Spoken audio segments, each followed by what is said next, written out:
Hola, Danielita. Hello. How are you? I'm happy. I'm happy. You can leave stuff like that. I'm happy.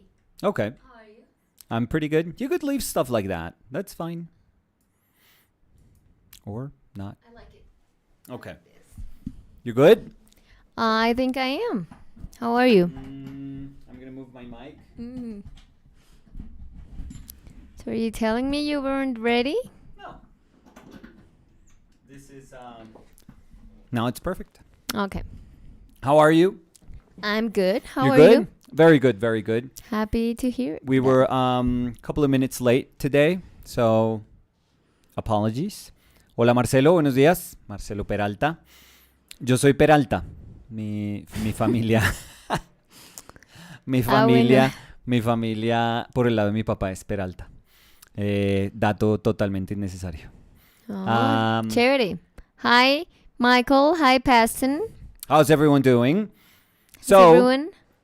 How's everyone going? Okay. If we want to do that, if we want to honor the OPL Danielita Yeah. greeting.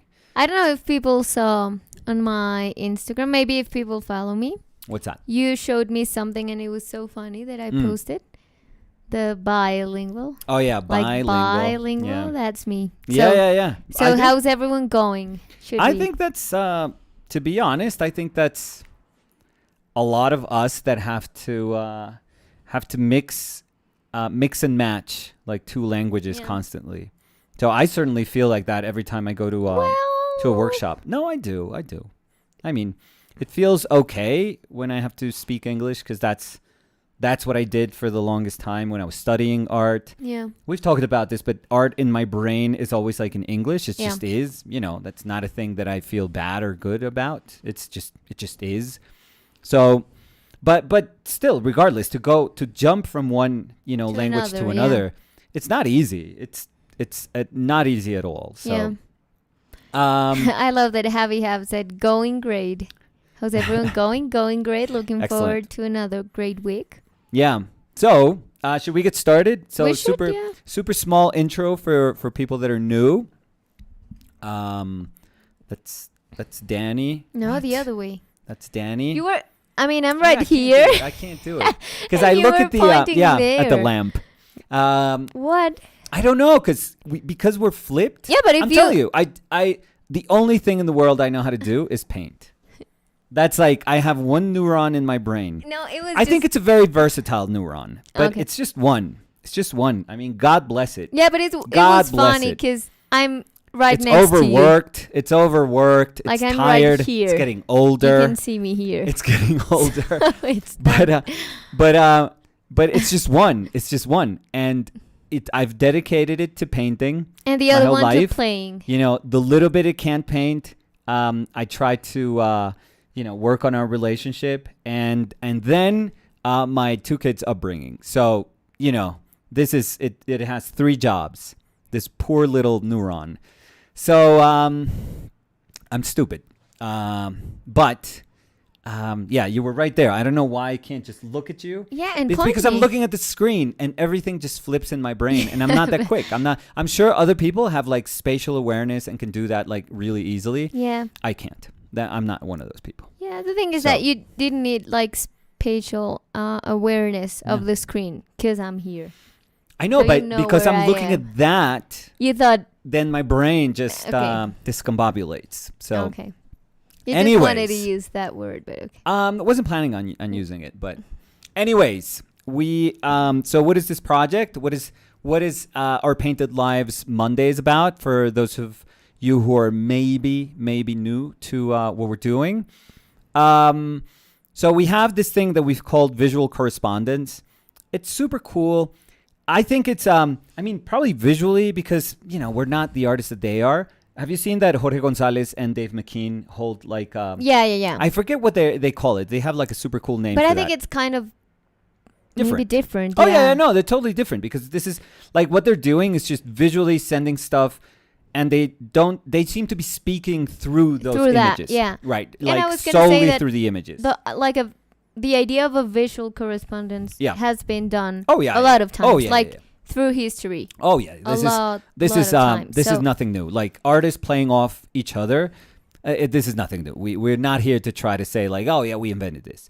No. It's important for us because we're in a super cool relationship, and we love each other as human beings. But it's also, I think we also respect each other as artists, of course.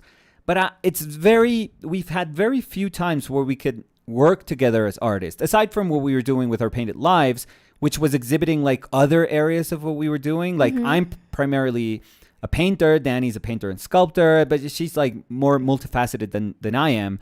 But what we were doing is like I was, for example, honing skills in like voiceover, and Danny was doing editing. So we were doing like different stuff that was more geared towards producing like videos. So we were working together, but we weren't working that much off each other.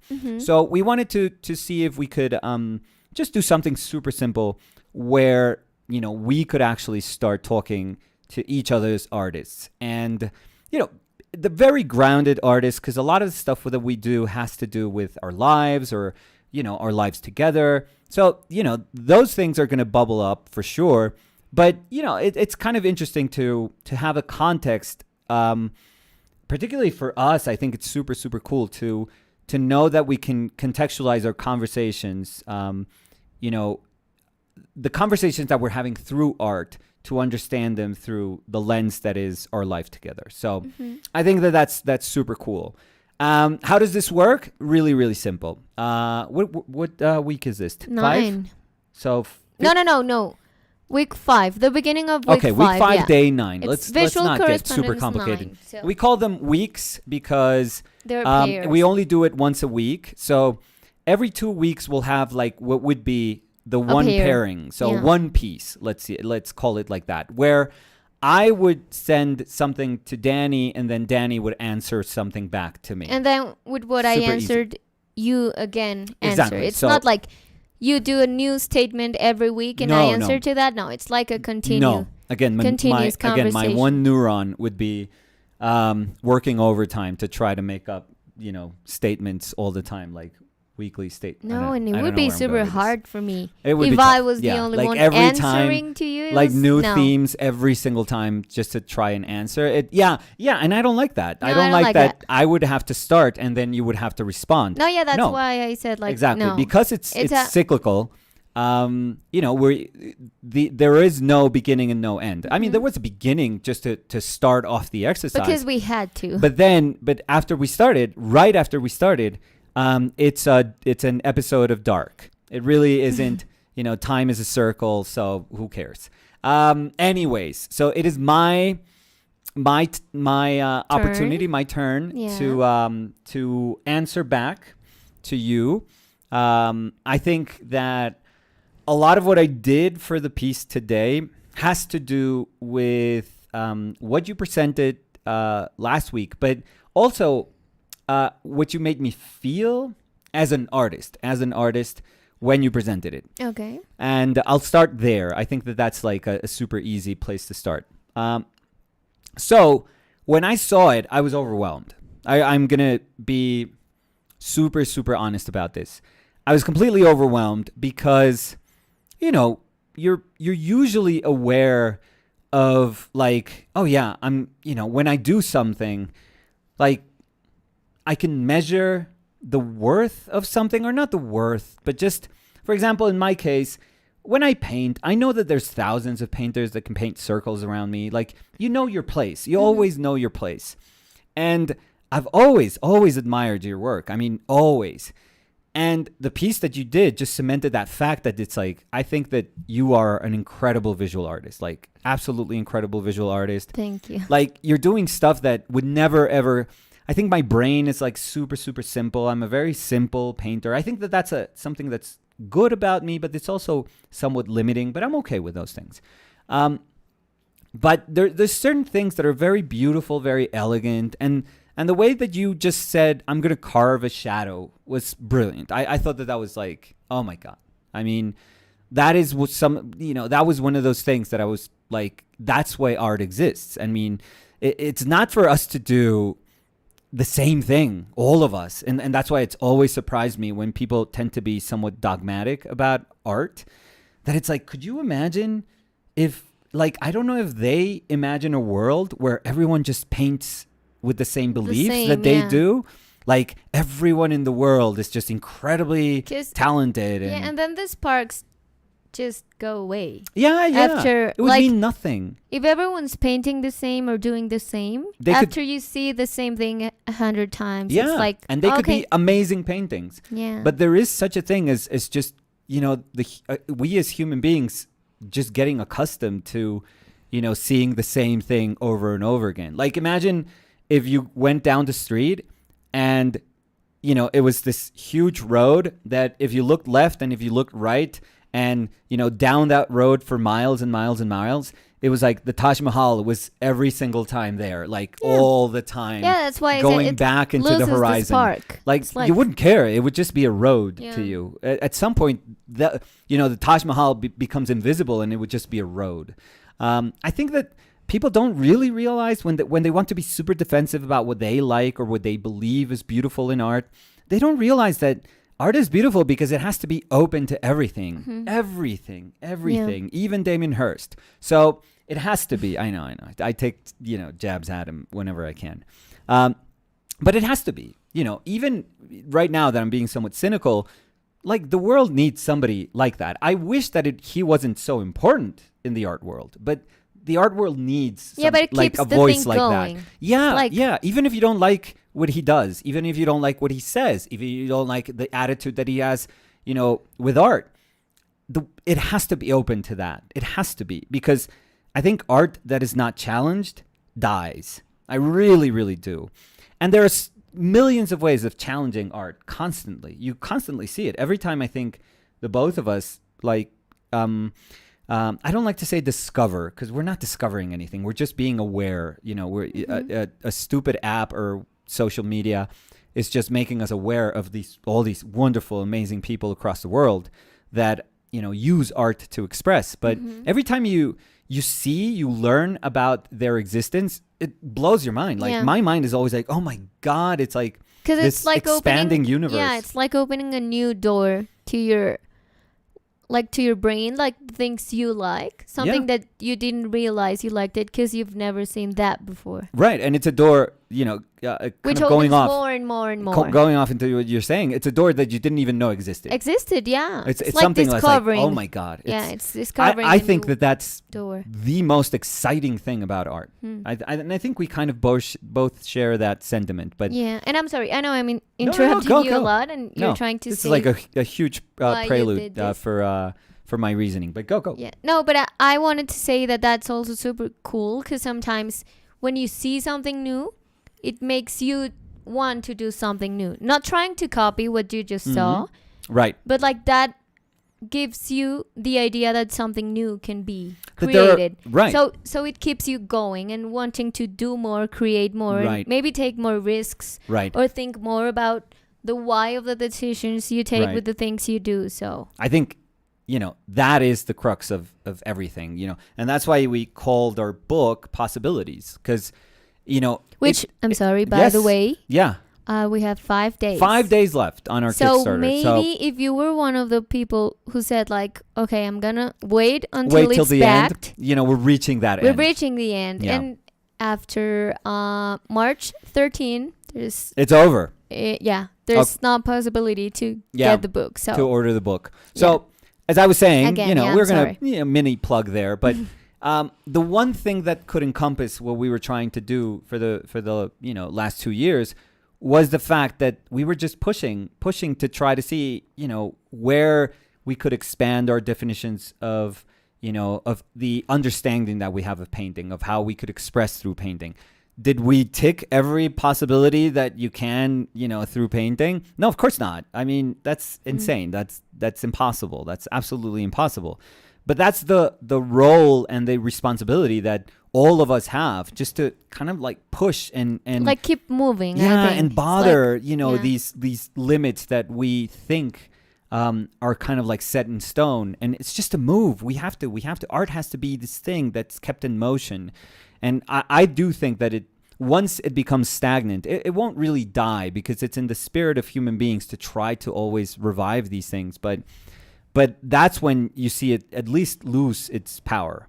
So anyway, so I was thinking how brilliant it was, but I was also thinking your piece, I mean, but I was also thinking, this is going to be tough for me. This is really, really going to be tough for me, because one of the things that we artists do, which is not helpful at any level, honestly, is just to compare ourselves constantly.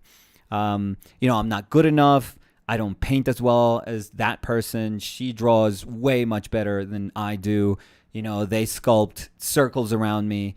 We're always going to find reasons to compare. We compare ourselves, but that's human beings. We compare ourselves physically, emotionally. We compare what we have, what we lack, our upbringing. Compare being like oneself in the lower part of that comparison. Yeah. Always. Yeah. We're always comparing, because we're seeing ourselves always as the person that's chasing. Yeah. And usually a race that will never get to win, because we put it in those terms, like winning terms. Like we have to be better than those people, or as good.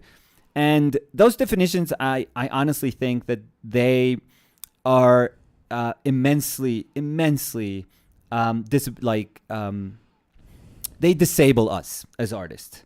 I really do. I really, really do. If that thought kind of festers in our brain, we are almost done, because getting out of those places, and those places can be super, super dark. It's very, very tough. It's super, super tough. So I was getting into that place. I'll be honest with you. We're always very honest with each other. But I saw your piece and I was like, I don't know how to do something that can be as good. Like I was even like defining it to myself like that way. I was like, I don't know if I can do something that's that good. I just don't know how to do something that's that kind of eloquent and elegant. I really don't. Again, I'm super, super aware of my shortcomings as a painter. It doesn't mean that I don't push. I'd like to believe that I push myself. But I also know where I am. And a lot of times people hear that and it's like, no, you're being complacent. Like, oh my God, you could be so much better. You have so much potential. I think in life, yeah, sure, we can all get better and better at doing stuff and or just being like a human being. Just how to become like a caring human being. You can always better yourself, but there's always a point where you go like, yeah, but I also know that I can only get to this place. Mm-hmm. Like, it's just accepting it. I don't think it's like accepting defeat. It's just knowing that's what I am, Mm-hmm. It's as if I wanted like a full head of hair. Like, that's ridiculous. That's stupid. And every day I wake up, I'm yearn for a full head of hair. Like, what's the purpose of feeling like that? That's going to be absurd. So I do, I started kind of circling that and going down that drain that is me. I was saying, I'm not that good. I can't do anything that's as good as this, as sensible as this. And I was like, I don't really know what to do, because this is super, super hard for me. So I think that the answer can't be, oh, just paint your ass off. Like, really do the most amazing painting that you can do, just so that you can say, you're showing your best. I'm going to show you my best. Like, I thought that, I was thinking that, and I was like, no, this is not what this is about. Like, that would be torture for me. Yeah. Like, I think that at some point would sort of degrade into this really bad like way a pressure, of competing like, with each other. Yeah. Almost. Because that's how I felt when I saw the piece you did, Mm-hmm. the one I answered with the carving. Like, I felt it was too much. Like, I felt it was so honest and so good. I mean, I'm not going to say you, because I don't know how people saw it and felt it. But when I saw it, it was super powerful. So I was like afraid of not doing something like as powerful as what you did. So it's also interesting that you say that about my piece. Oh, 100%. Because that's how I felt. Oh, yeah. So. For me, 100%. And so in my brain, I started to sort of expand that conversation. And, in this instance, this is something that was prompted. This feeling was something that was prompted by the piece that you did. But in life, you know, I've always had like these artists, like, you know, held up in the sky. Like I always envision them as people that are, you know, looking down upon me. Not looking down as but in, like as in, larger than life. yeah, like, something. It's almost like a religious in a thing, like pedestal, spiritual yeah. thing, you know. And I've always had this. I've always recognized that these are people that are not just looming, you know, in your mind and in your life, but it does feel like that they can like almost like encapsulate you. This is like a very thick sort of fog that could swallow you. Like this is the air that you breathe. So every time you breathe, like you think of, I don't know, Fortuny, or you think of Sorolla, or you think of Velázquez. So it's a very, you know, it's a very, very strange feeling. Like knowing that their presence is there to push you, to make you better, to make you realize, But oh my like God, also this is, like limiting you. yeah, but this is painting's potential. But it's also like, I don't know. It's super hard to say, I didn't want this to bear this weight. I didn't ask for this. Like I only wanted to say, I want to do cool paintings. And then suddenly, because you enter into this realm of painting, there's so much expectation. There's so much, I mean, there's people telling you what you can and what you can't do with painting. There's people telling you that you have a responsibility now with painting towards, you know, whatever, your country or your city, or, you know, that smaller circle that would be that Your little family. society of artists. And so maybe, what are you doing? Are you educating other people? Are you giving back to other people? Are you challenging stuff like powers to be? Are you challenging them with your painting? Like there's so much stuff that revolves around painting that it does feel like this you know, this weight that can break you. And I do think that it's a very physical thing, but because, you know, the responsibilities, those self-imposed responsibilities, they could change in name. We could always like put different names to them, like categorize them differently, depending where we're at in our lives. But I've seen people that change their painting, their lifestyles, their everything, just to try and fit with this idea of the artist that they think they should be. Yeah. And many times that sort of transformation into this other artist, it can be cool. It can be getting you closer to the person that you want to be. But I do feel, and because I've witnessed it before, it's very sad when it happens, because they feel like, oh my God, if I don't become this artist that people are, you know, expecting me to be, society is expecting me to be, the smaller art world in which I, you know, or which I inhabit, is sort of forcing me to be, then I'm not going to be relevant. I'm not going to be taken seriously. And people make, you know, tangible transformations in their lives just to try to be, to fit. Yeah, just to try to be that artist. So I was thinking a lot about all that presence and that weight and the way we kind of change, and I thought about myself, and I guess I'll contextualize this a little bit before I put the picture, because I think the picture is like super, you know, it is a single message, and it's super simple, and it's you know, it's very, very easy to understand. But before you put it, I want to see it. Yeah. No. So, but before I was thinking, you know, I have like this sort of triple threat of like people that I really, really respect throughout history, because I did start out as somebody who was, you know, completely enamored by visual storytelling, and I wanted to be a comic book artist. And chances are that if I didn't have those comic books available when I was a little kid, the comic books that were my brother's, that my family brought with them for my brother, I'm guessing, when they came back to Colombia, when my brother was how old was he?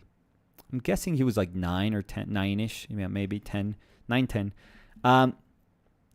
If they didn't bring those back, I don't think I would be the person that I am. No. I mean, I would go as Maybe far you as to wouldn't say, even like, be I wouldn't an be an artist. artist. Yeah. Probably. It's just like the fact that those things were there when I was a kid was enormous for me. Yeah, because that was the thing that started. Yeah, it was everything for me. Everything, yeah. Everything. So I don't want to downplay how absurdly important they were. Like just thinking that was part of my life when I was so little, it was just enormous. So I started doing that, and it was very funny because as soon as I saw, Steve Assel painting changed my life. So I got in, this world of painting sort of invaded my sensibility. And then to try to have those two meet, I kind of met them halfway, I guess, at least in my brain, into what was, illustration. And I worked as an illustrator. I would never, say, I always say I'm an illustrator at heart. Always. I've always said that is the person, the artist that lives inside of me. 100%. And I have no doubt about it. This is not me just like spewing out words. I am an illustrator at heart. I don't know if I'm good illustrator or bad illustrator. I just, it was very limited what I had to do for some years. So I don't really understand myself as an illustrator, but I know that is the world that I absolutely love. But suddenly, this place that was illustration always, kind of was never like static, and it always moved towards painting. And painting was the reason that I ended up moving back. Yeah. I've told you about it. Like I couldn't paint when I was while I was in New York. I mean, I could, but I did like in 3 and some odd years paint. In 3 and some odd years, I did like 2.5 paintings.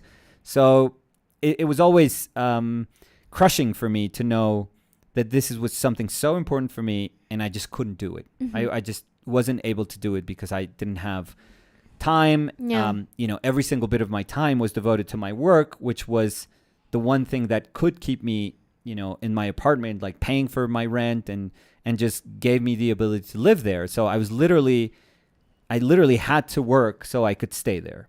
Had to. If I didn't have a job, in 2 months, I would be like, I don't have money. I can't pay rent. I have to go back. Yeah. So it was like super, in many ways, it was like complicated, but it was really simple for me because it was like, if I don't do this, I have nothing. Like I have to go back home because it's the only place I can fall back to.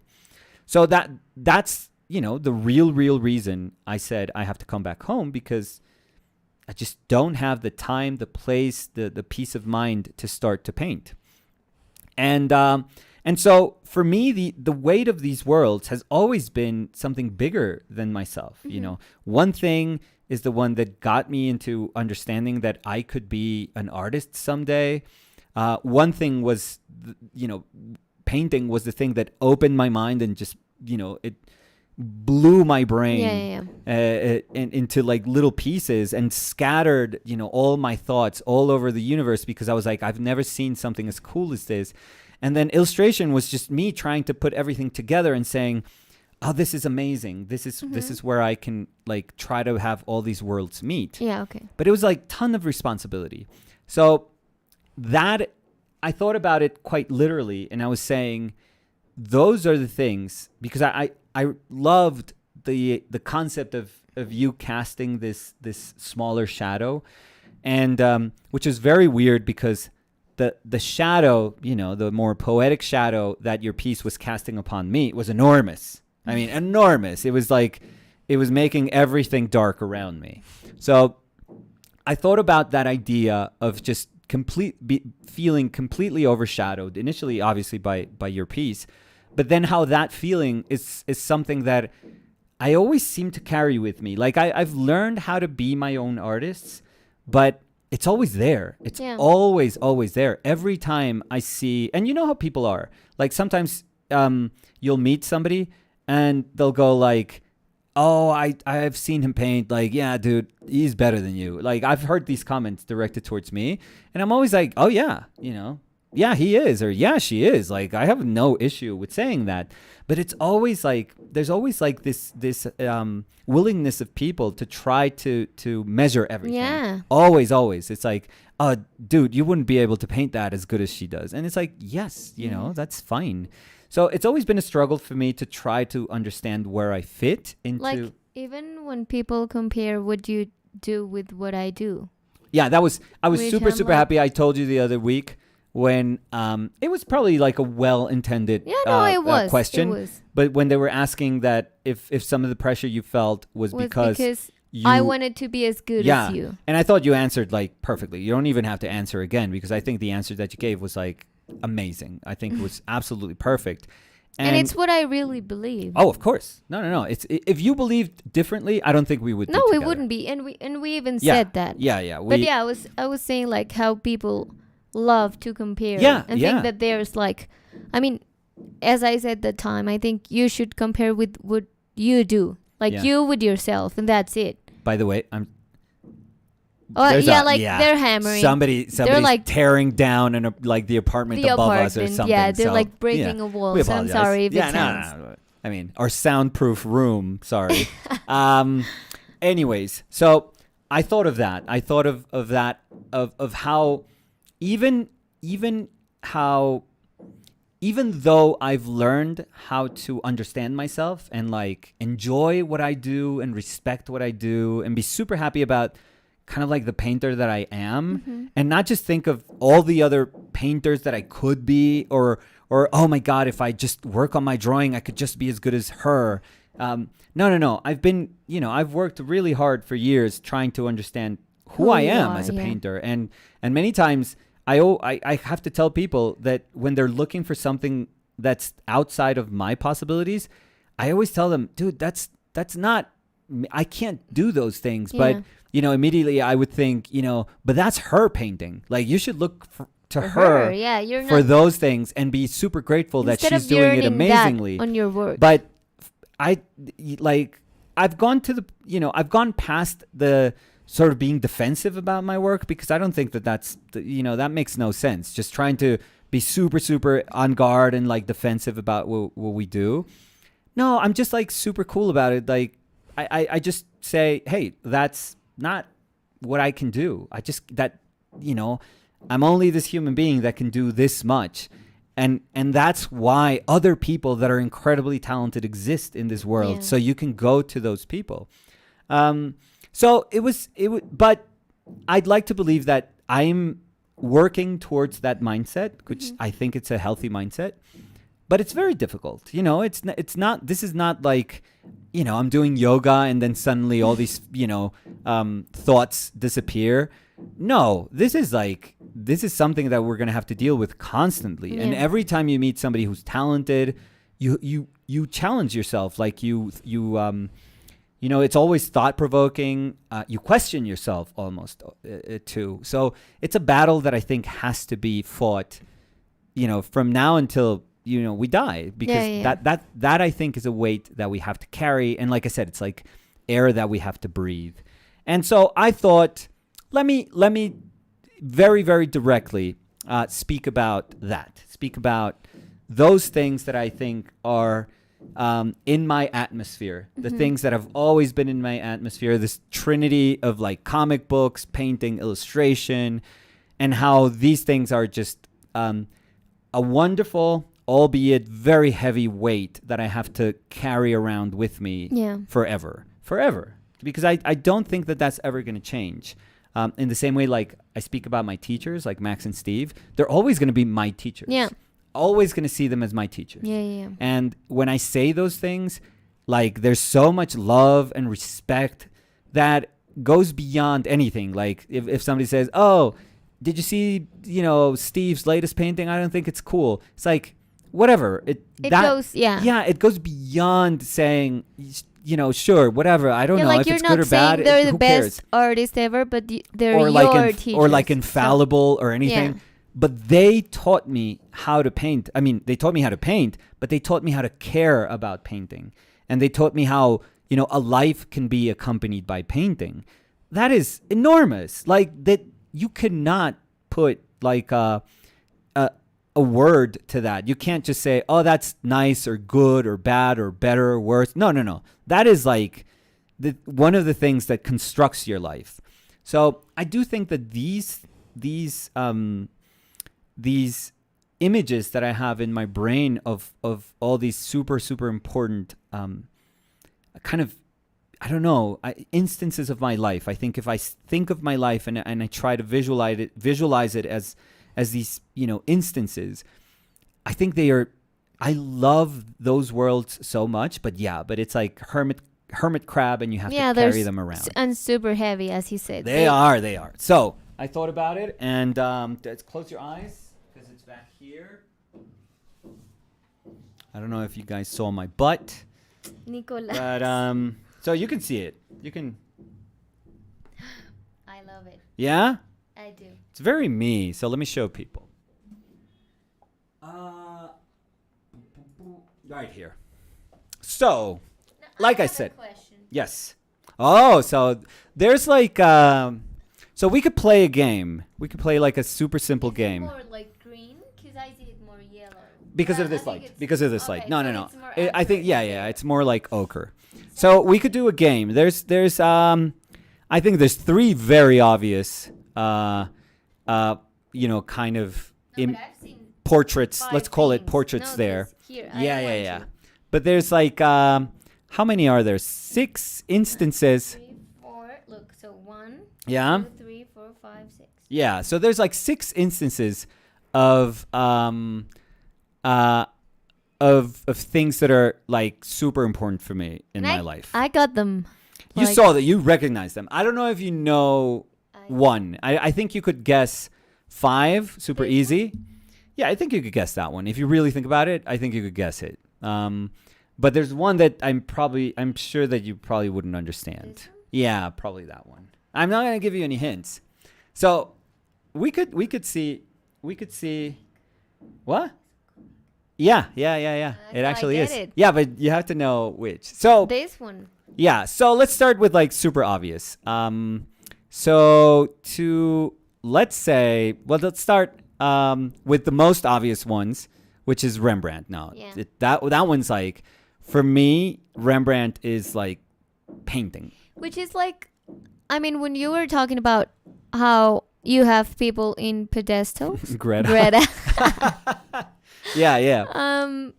I think that Rembrandt, like when people say like, oh, like you paint something and people go like, oh, it looks like Rembrandt, you're almost like offended. Yeah. Because you think for like Rembrandt, he is like above everything. So it's funny because when you were talking about that, I was like, oh, Rembrandt. So that's Rembrandt for you, like 1,000%. For me, the like Rembrandt to me is Sky synonymous. high. It's like synonymous with painting. Like there will never be anything. I could say that. There will never be anything that surpasses that for me. It's just it's impossible for me to think. I mean, it's impossible for me in the place that I am to visualize something that could be ever as big as that. Yeah. I'm sure that if we get to if we are given the gift of living 200 500 years more, maybe there's somebody who's extraordinary who can kind of be at that same level, but me right now as a very limited human being, I just can't see past Rembrandt. I just can't. And that you even sometimes feel weird when people put Rembrandt in the category of other artists nowadays. Yeah. Which is not something that happens with me, because I can say, like, I love Rembrandt and I love David Hockney. Yeah. And you would be like, yes, but they're not the same. I'd be okay. I mean, David Hockney is quite a genius. Okay, but Rembrandt Rembrandt is in like the pantheon, of like these gods of painting for me. Yeah, but what I'm trying to say is that you always have him in a unreachable spot. Oh, yeah. Oh, for sure. And I know that he, in particular, is something that weighs a lot in you. Yeah. So. It's and you know what's how I know he's that big for me? because he's never changed. You know, the first time I saw some of Rembrandt's work, Feel the same. I when you remember, see I think it. my mother showed me, the first things she showed me, I don't know if it was painting, but I'm almost sure that she showed me etchings when I was little of Rembrandt. So even from there, it really, it goes beyond almost like painting. It's just like that is my definition of artist and art. It's enormous, and it doesn't change. It's not like, I always give this example, but I didn't like Whistler when I started out painting. I didn't like him at all.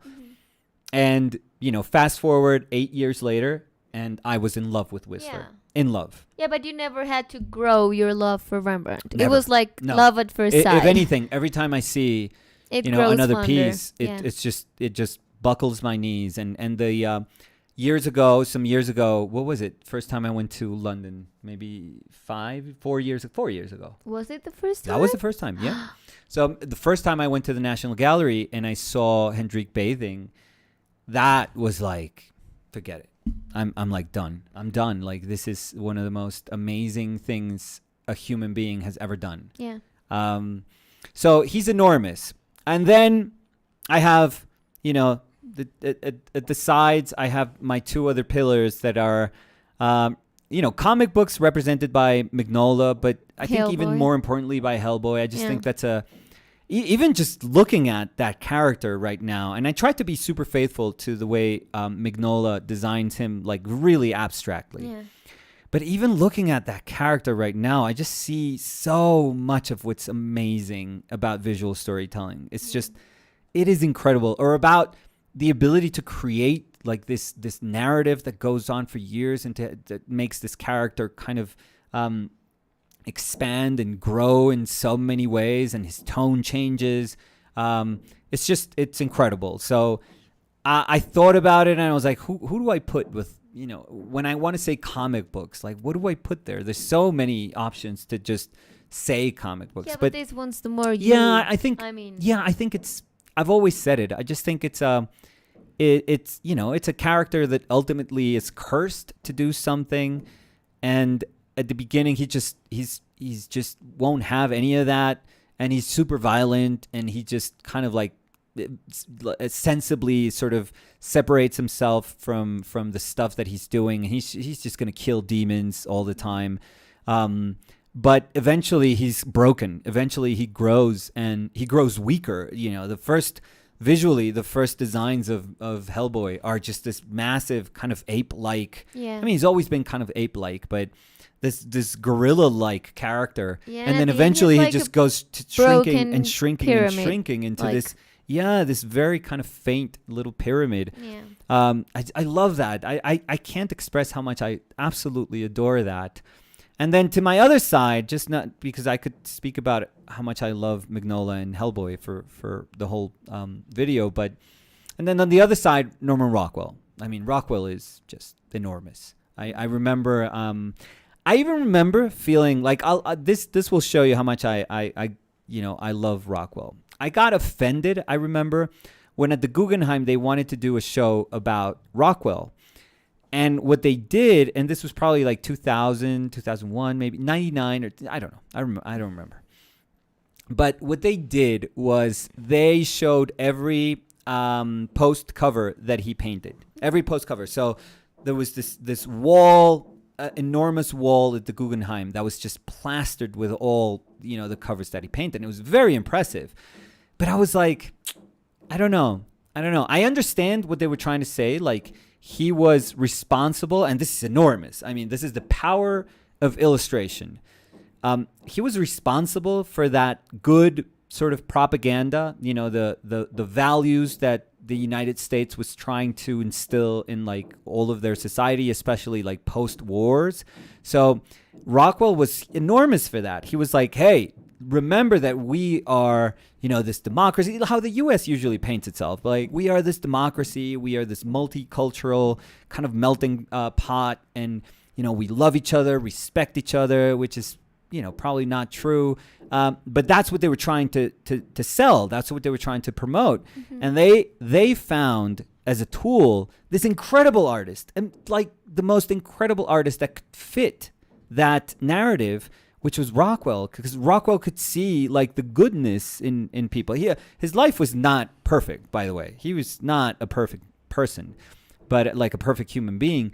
But through art, he understood that he had that ability to just, communicate this message just in such a powerful, powerful way that he probably did contribute to changing or to making people believe that these were the values, that every time they would see a post cover, they would say, this is us. This is us. Like, this is what America is about. And I even though the Guggenheim was trying to acknowledge that, I was like, ugh, how could you not have the paintings? Like, how could you not show him as an artist? Like, not just his role in all of that, but just him as an artist, him as a painter. And I was like, I felt kind of betrayed going to that show, I remember. But I've gone to Stockbridge in Massachusetts, to Stockbridge, to his studio and museum, to what was his house at the end.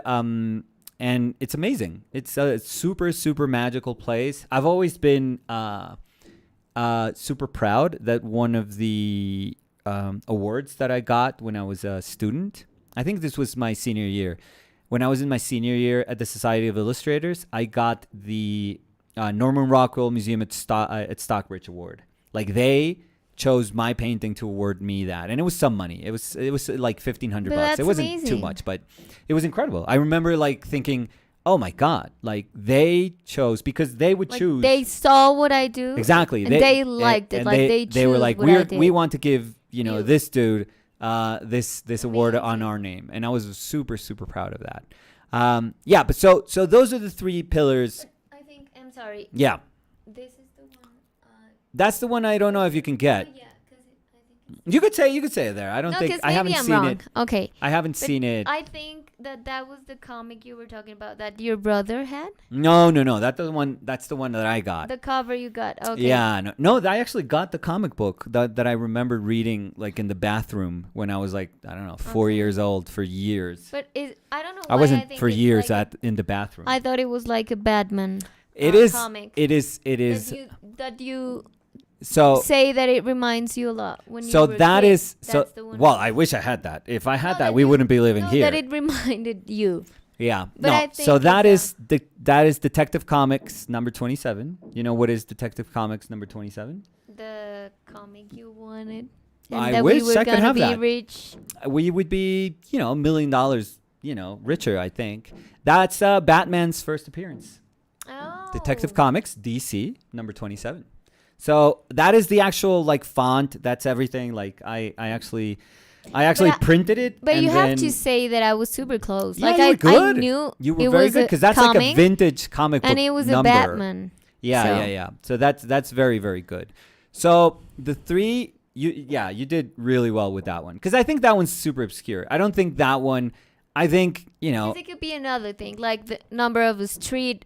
The yeah. number of Well, it's actually two stripes, but I wasn't going to do the other one underneath. It just didn't work as a for the image, but it is that stripe, and it is that number 27. It's like literally, what I did was print it to size and then just cut it, and I did like stencil. Oh, okay. I mean like ghetto stencil, but and then I painted that number 27. Yeah. So somebody pointed out Goja's dog. Yeah, this whole painting is Goja's dog. Like that to me, I think Rembrandt is the best painter ever. But I think Goja's painting of the dog is the most amazing painting ever. Yeah. That to me hasn't changed throughout the years. It hasn't changed. Favorite painter, favorite painting, favorite painter ever. and favorite painting ever. ever. Yeah. So I thought, I can't do this painting without putting that dog. I mean, that yellow in the back, because initially when I conceived it, when I was like, I want to be in the shadow, I want to be this dark mass, kind of like, almost like anchored in the bottom, just drowning in the bottom. I have to like, that's every time I see a bottom heavy image in terms of composition, it's like, it has to be like, come on, it has to be Goja. Like there's nothing else in my mind that says bottom heavy as that painting of that dog. So so I had to acknowledge that. And then, there's one up in the it's un barco. yeah, up in the right corner. I don't know if somebody sees that.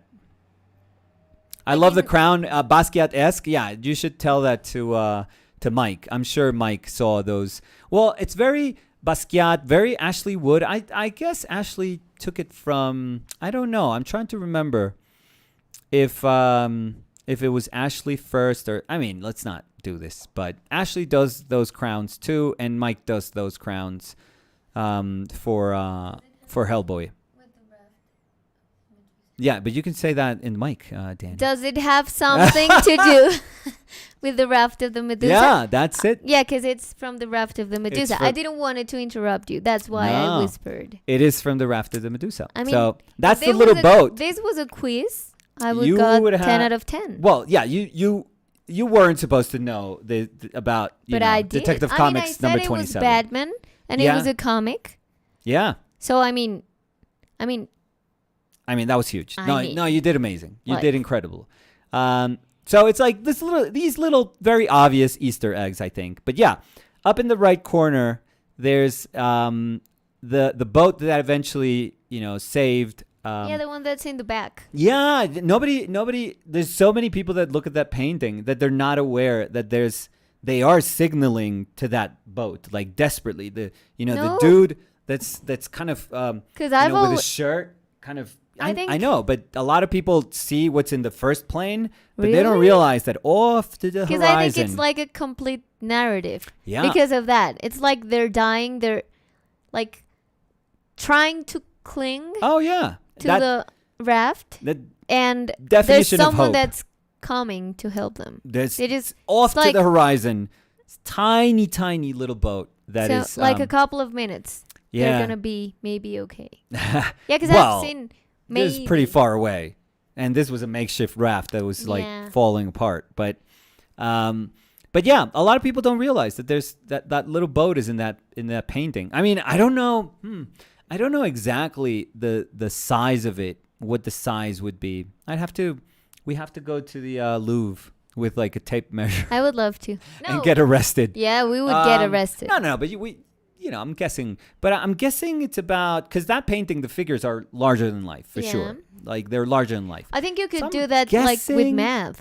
If you have the image and you have the... I think you could do that, yeah. In Photoshop or in Illustrator. Yeah. If you put, like, if you know exactly how wide it is, then it's super easy kind of to easy. do. But my educated guess, what the fuck? It's... I'm going to say that boat is probably about that big in the painting. But the painting is so large that you just don't see it. And the value of the boat is just so kind of close to the whole atmosphere surrounding it, to that yellow kind of air that's surrounding it, that kind of golden sky, that you usually don't see it that much. So anyways, those are the things. Yeah, that was very easy. And I didn't want it to be like super cryptic, because I think that these things are, I constantly talk about them, but and they're super obvious. They were easy. Just give me the credit. No, I'm totally. That's why I was telling you, like, oh, you should say it to the mic, so that, because you were totally right.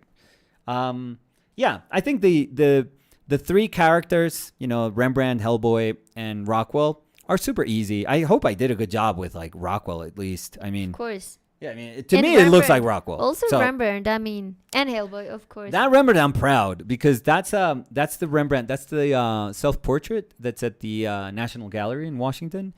And that portrait is one of the most beautiful Rembrandt self-portraits. They're all amazing. They really all are. Yeah, but it's the cool thing is, like, they're iconic. Too. They are so different too. It's so ridiculous how weird and just completely different they are. Mm-hmm. But you know what I thought was incredibly hard in this painting? Just saying, because I started with Rembrandt and I was like, oh my God, I can't put anything like anything else into this painting. It just doesn't. It's gonna look kind of dumb and stupid. Like, how do I put Rembrandt and Hellboy in the same painting? Like, that's. I'm sure that some people that could see this is like, oh my God, sacrilege! Like, what are you doing? How do you put those two together? That's such a stupid thing. It's like, oh please, I don't want to hear it. But visually, it's such a cool exercise because the philosophy behind the image making that is at the kind of like the building blocks of each one of these images is so different. It's so different that how do you try to balance a painting out? It's like, it's impossible. So I told myself, have the ochre just balance it out. Oh, this, by the way, is a 4-color. This is a Zorn palette. So it's very simple. Like, there's nothing about this painting that is about chroma. I think a lot of it has to do with just value. A lot of it has to do with value. And then Rockwell, I had to push him back a little bit. That's why his highlights are not as high as the portrait, Rembrandt's portrait. But, still, I mean, for me, an enormous figure also. So it was just, it's one of those things that you go like, yeah, this is me. Like, if I had to, how the week. As an artist, like, this is you as an artist. Yeah. The week that we were doing, this is who me, are you? Who are you? This something is like me. Yeah, I forget. Who are you? I rely on you for more factual you, stuff. But that I did. I love like pizza. Video games, I love pizza, and I love video games, and I love Walking. else? Walking, and I forget now. Soccer. You need to help me. Soccer. Yeah, soccer, and I'm missing one. No, pizza. Pizza. Playing video games. Oh, walking, comic books. Comic I did. books, Yeah. It was actually soccer. like the Batman, that Batman that I used to read in the bathroom, and the Hellboy cover that I think it's amazing. So it was, this is I think that was more well-rounded, I guess. Like, who are you as a human being? Yeah, I mean, and if you when go trying to define it into five, very also, exactly, because I would like to believe I'm also, good at our relation, like a good partner. I would love to believe that I'm a good father. I think I am a very good father. Yeah. But I would also like to believe I'm a good son to my mother, a good brother to my sisters and my brothers. So we're talking like, super simple things here. Yeah. But I wanted this to be about, I felt it like this is the air I breathe. This is like when I look up at the sky every single time, even if I'm like stuck in this room and there's no visible sky because I just see this ceiling, there's still like this sort of metaphorical sky always, like this, like how Charlie Brown would have like a dark cloud, on top of him all the time. Right. Yeah, this is my cloud. This is my yellow cloud that just invades all my thoughts and, is there with me all the time. And it may be hindering sometimes, it's because it's not cool to have Rembrandt in your brain constantly, because how do you compare? How do you do anything and then compare yourself to Rembrandt? Like, that's not healthy, I feel. You can't. Like, you're always going to be below this genius, always, and like miles below, and you're not even like oh my God, I was able to touch Rembrandt's pinky, and that sounds weird, but no, it's always like you're miles and miles and miles below, just looking up still. So yeah. And you know what's super cool? Yes. No. The fact that no. Yeah. Well. The fact that like they are in light and you're in shadow. Yeah. And it resonates. Yep. A lot with the carving I did, because I was talking about how the part that was in shadow was the part that made me feel smaller. Yeah. So like I felt the weight of that every time I looked down. Yeah. And this is like they are creating the shadow on you because you're in shadow. Oh yeah. So it's like you're also feeling like the weight of all this. Yeah. So I think it's super, super cool. And it's super cool that you did this as an answer. Yeah, thank to you. the carving. Thank you. Well, yeah, I don't know what to say. Thank you. Oh, no. You weren't like, thank you. I don't know. That sounded okay. I thought it was like the easiest, like the most reasonable answer I could give on it when I was thinking about just dealing with this constant sort of acknowledgement and and presence of all these characters through, through art history, painting history, comic book history, visual history, and it doesn't matter who they are. I wouldn't take it from anyone if they were like, oh, dude, come on. Why would you ever put Rockwell there? Like, oh, shut up. You do your painting then. You do your own thing. But this is my universe. This is the sky I look up to. It doesn't have to be yours. Like, this is not the sky, like the Earth's atmosphere. This is like the sky that's with me, that I carry this. You don't have to carry it. Like, that's not your responsibility. But there's nothing I could hear from anyone that could tell me, like, oh, dude, Batman, really? Didn't you see the last movie? It sucked. And it's like, no, dude, like, this is so beyond any conversation that we could ever have. Like, the only way you could understand how important it is for me is if you saw, like, a movie of my life. And if you saw those moments where those were, like, super magical moments that helped me changed. Be. Yeah, exactly. Like the root of your life. Exactly. So this is not about, oh, you'll outgrow it. Or when you become more sophisticated as an artist, you're going to start to like other more sophisticated things. It has nothing to do with any of those things. Nothing, absolutely nothing. So this is me. This is like my Liad. I'm better at Elden Ring than Rembrandt. Than Rembrandt. Yeah, there's this thing that in Elden Ring, I haven't encountered it, but I read it. It's called the Everjail. It's kind of nice. This is my wonderful Everjail. Yeah. So it's pretty beautiful. It's also a reference to Elden Ring then. Let's see. We're trying to mix everything. We're mixing everything here. Video games. Video games I couldn't put in there. I just didn't know what to do. I just didn't know. I think video games are in all of this. Like if chances are, I'm going to say, if you like comic books, if you like illustration, you probably like video games. Like that's just like a stone's throw away. Probably. So, probably. It doesn't guarantee. No, it's like a higher chance that you do. But exactly. You're probably aware of like other like visual media. So, this is but yeah, I was thinking, who do I put there? Do I put Mario or like Link or, Kratos? I was like, what? I don't know who to put in there. It just seemed weird. And when I thought it would just seem weird, I thought, no, but none of these other things feel weird. Like putting a very, I know this one's, this is probably the most cryptic one. This allusion to Batman's first appearance doesn't feel weird. Hellboy doesn't feel weird. Goya's dog doesn't feel weird. Norman Rockwell, for God's sake, and Rembrandt, and Jericho. Oh, come on. Like, none of those things feel like I would die in any of those hills. I'm fine. I'm fine fighting, to the death for any of these things because they are what it's important for me. So, anyways, that's what I wanted to paint. I love it. I like it too. I like my sprawling shoulders. It's kind of like deflating. Let me show, because I don't know if you could see the size of it. Good I know morning, it glares glare. a lot. And it's very yellow. Terribly. Remember, no, it's light not here, like this, because we have a ring light, which but, is if you have yellow light in your home, it could look like this golden thing that looks pretty cool, actually. But for you to see the size. Oh, yeah. I think that's important. Yeah. Maybe do you want me to? Yeah, because I'm scared of folding it. Oh, don't worry. I think it can be right there. That's good. So, yeah, but it's closer to, I think, the painting that you guys are seeing to your right.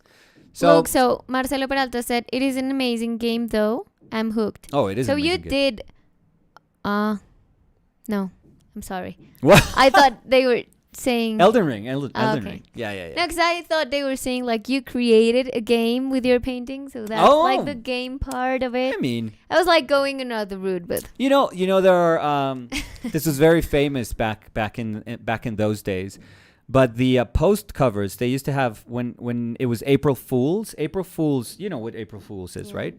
So it's the 1st of April. Like Día de los Inocentes for Día de los us, Inocentes. Día de los Inocentes for us. Inocentes, yeah. Día de los Inocentes. No, I can't even say Inocentes. it. Yeah, but I said Día de los Inocentes. Go ahead. Día de los Inocentes for good. us, which is December 28th.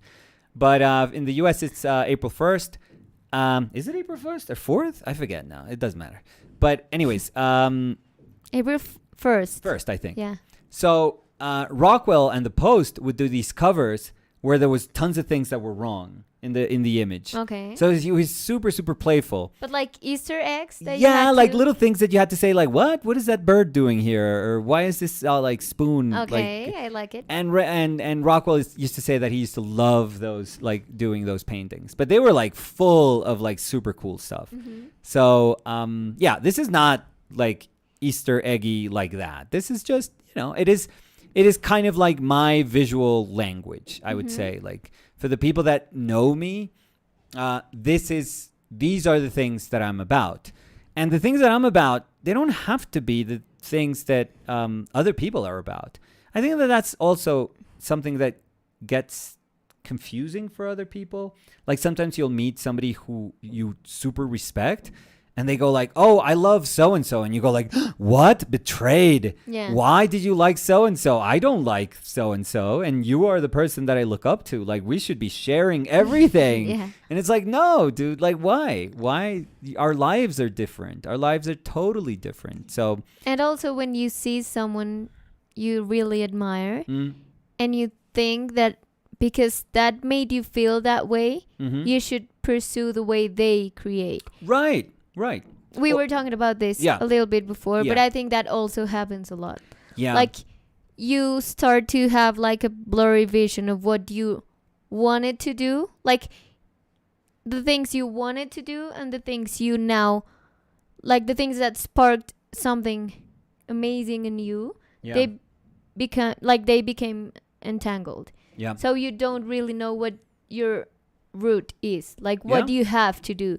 Because you're confused, because you're kind of blind trying to know if you should follow your path or go to the path that you think can make you be successful. Right. Well, I can tell you, for example, in this painting, first thing I painted was Rembrandt's self-portrait. Before you painted yourself? Oh, yeah, 100%. Yeah. Okay. Well, I mean, I did a very kind of loose drawing, okay. and then I did an umber underpainting. So in the umber underpainting, you could see, but this was supposed to be just Rembrandt and me.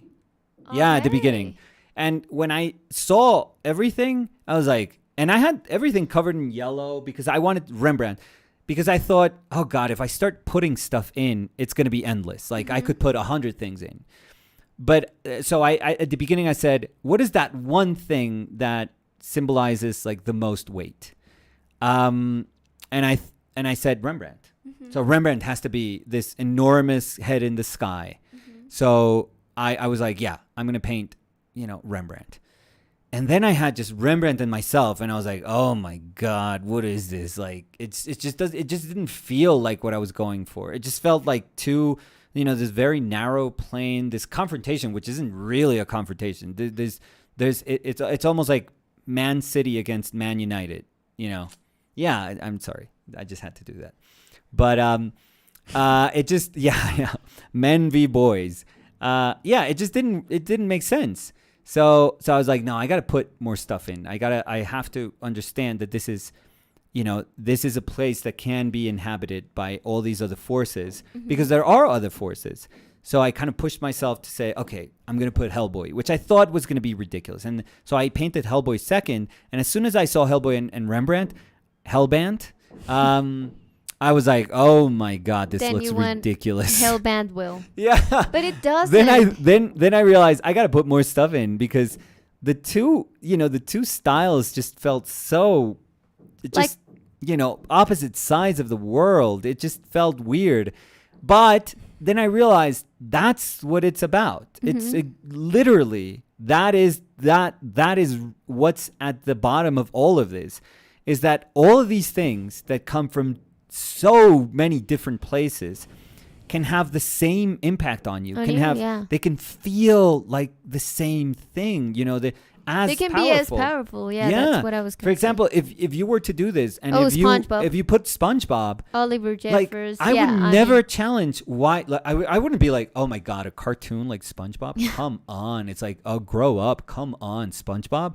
And I know you now, and it's like, oh, of course, SpongeBob. It's like this magical moment in your life when you were Yeah. younger that I think sparks it. Just your imagination just Yeah. blows up. It's like, again, when you said, like, if I could see a movie on my life, I think there would be a chapter. Mhm.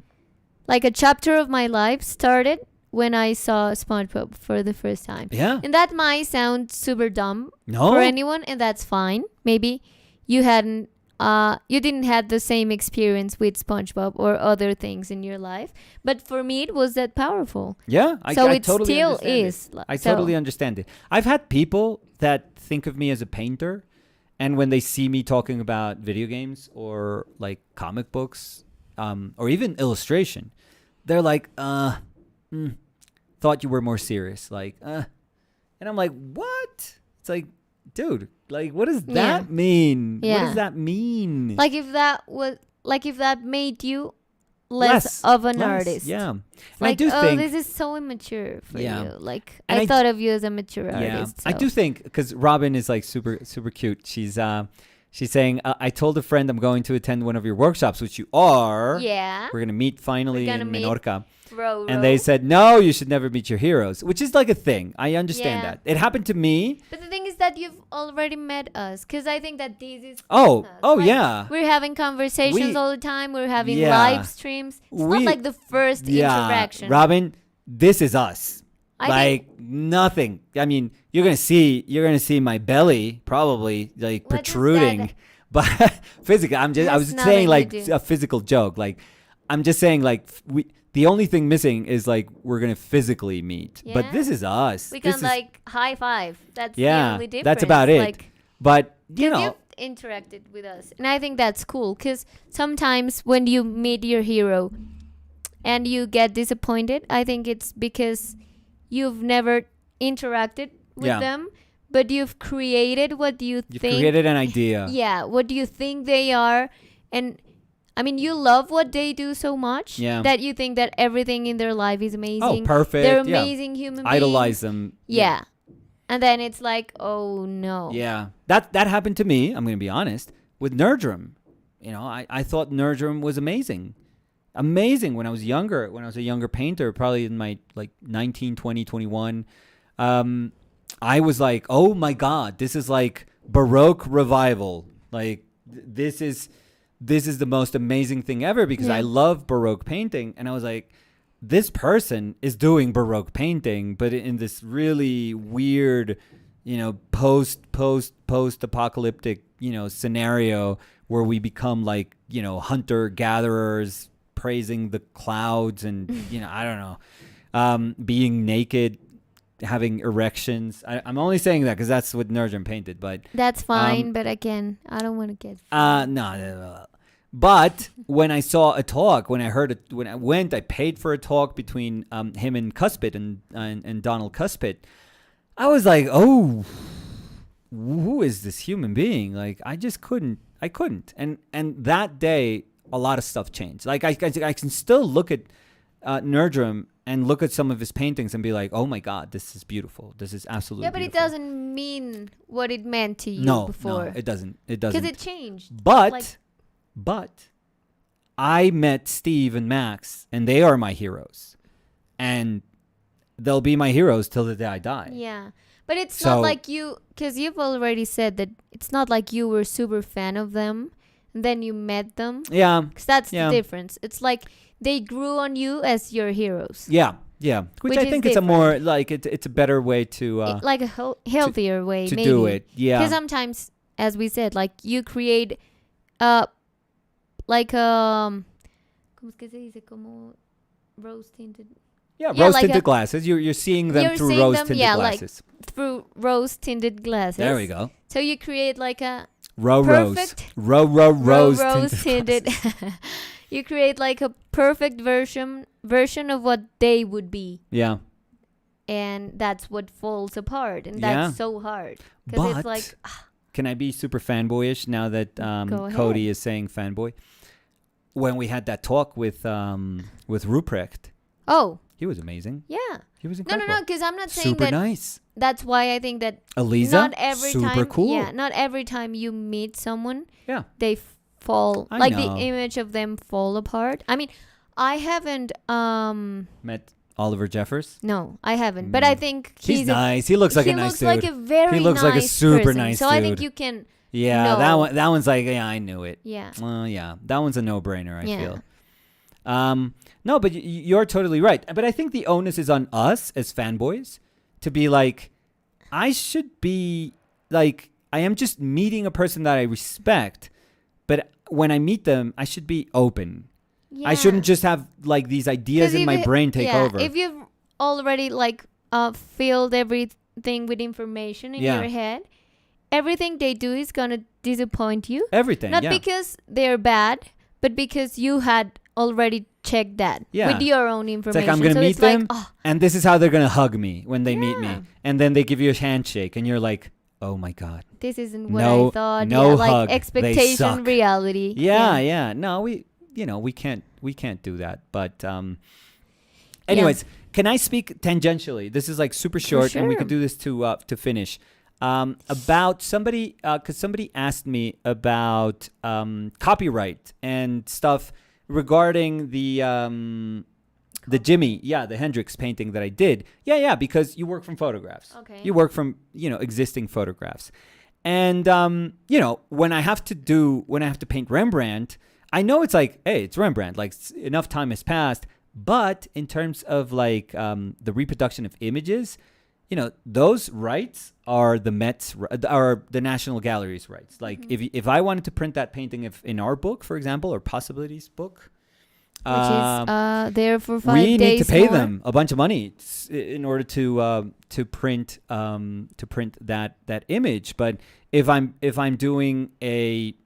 representing, which is I think it's a beautiful this word. is a representation of it. Right. If I'm representing Hellboy, it's the same thing. It comes from Mignola's Hellboy. I didn't want to do my Hellboy. I wanted to acknowledge that this is Mignola's Hellboy.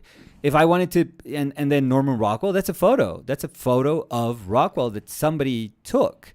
But at some point, I feel, and the same thing with that number 27, that's the font. That's the font.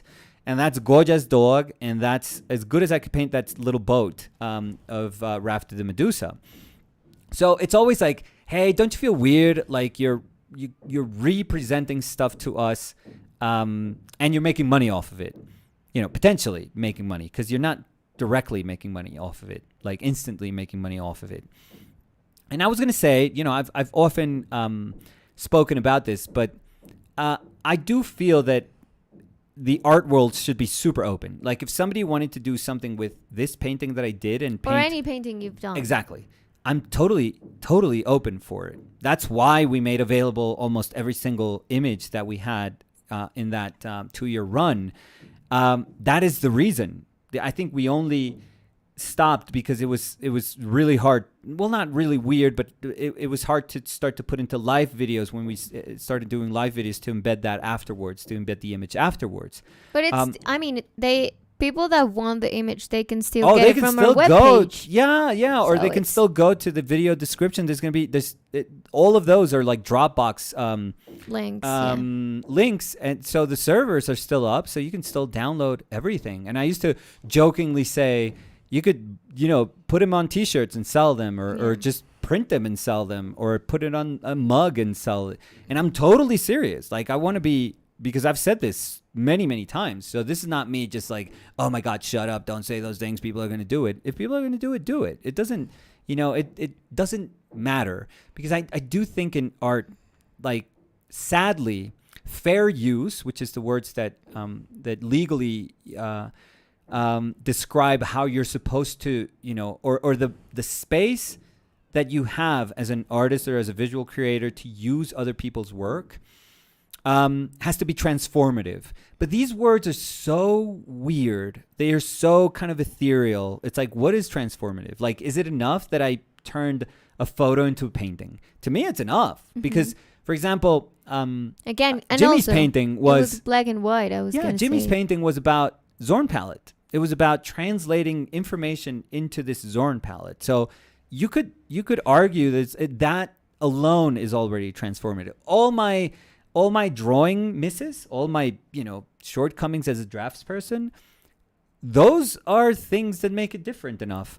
But 100%. yeah, but if you have, imagine like always having judges trying to say, well, how many changes are here? Are there like 5 changes, 15 changes, 20 changes? Yeah. Like, is it 30%? Do you have to change 30% of the image? How much is 30% of an image?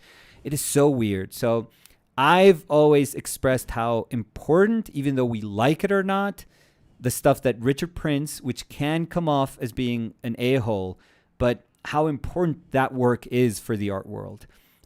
We may not like it at all, but it is challenging. It constantly challenges. And I do think in, open art world, it's like, if you can right click and put save as, you can do anything you want with it. Because that's the world we live in. Like, you just Google images, and if you find it, do anything you want with it. Just that's a beautiful, I'm going Spider-Man with this, but beautifully powerful, but there's a ton of responsibility when you decide to do that. Is it always going to be successful? Of course not. That's the whole point. The fact that you can do it doesn't mean that you're going to make like a powerful image or it's going to be successful. But I think that we need to fight for that right. We need to. Mm-hmm. We need to, because if not, then the art world becomes smaller and smaller and smaller and smaller and smaller. And like restrained. And it tells us, you can't use that. You shouldn't be using that. You can't use that. You can't use that. And by the way, this is not just right now that we have like all this visual library available to us. No, back, in the Renaissance, they were doing compositions. I mean, be it sculptures or painted compositions of stuff that Romans were doing. And Romans did nothing but copy the Greek. So like in art, in all of art, all the history of art, if you want to view it as such, it is really about a history of appropriation, of saying, where do I come from and where am I headed? And how do I acknowledge where I come from? And usually some, manners in which you say, where do I come from, are super direct. They're visually very like easily identifiable. Other times they're not. But I think it's super important that you feel that you can use anything. And if we all feel like that, we won't be like, hey, that's my painting. Take that down. Like, you can't use that. You can't do anything with that. Come on, take that down. I know there are cases like, do you remember that I forget now. It was like a cover that what's her name? Mario Leon, his favorite singer. What's her name? Taylor Swift. Tay. Do you remember that there was a thing that Taylor used, like a little fox illustration that was done by she just grabbed it off the internet and just used it. And then the person was like, "Hey, that's my illustration. Like, why are you using it to promote?" Paid, yeah. Yeah, no, I'm sure she eventually got really well compensated. But yeah, you can understand how. Yeah, and also if someone uses your painting to say it's their painting, I don't think that's good. I mean, that's well, but that's their problem. I feel. I don't think that's my problem. Saying, "Hey, why did you use my painting?" But do you remember? I think that's their problem. Because we had a conversation some days ago that someone told us that there was an artist, I think it was in Australia. Yeah.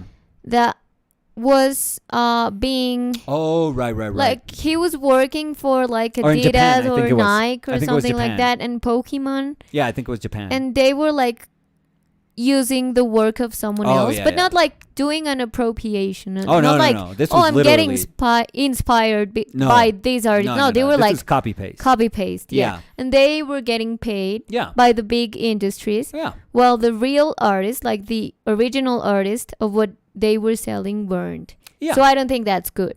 No. But that's, again, those are complicated things, and those are like, that's big money. That's like really big money.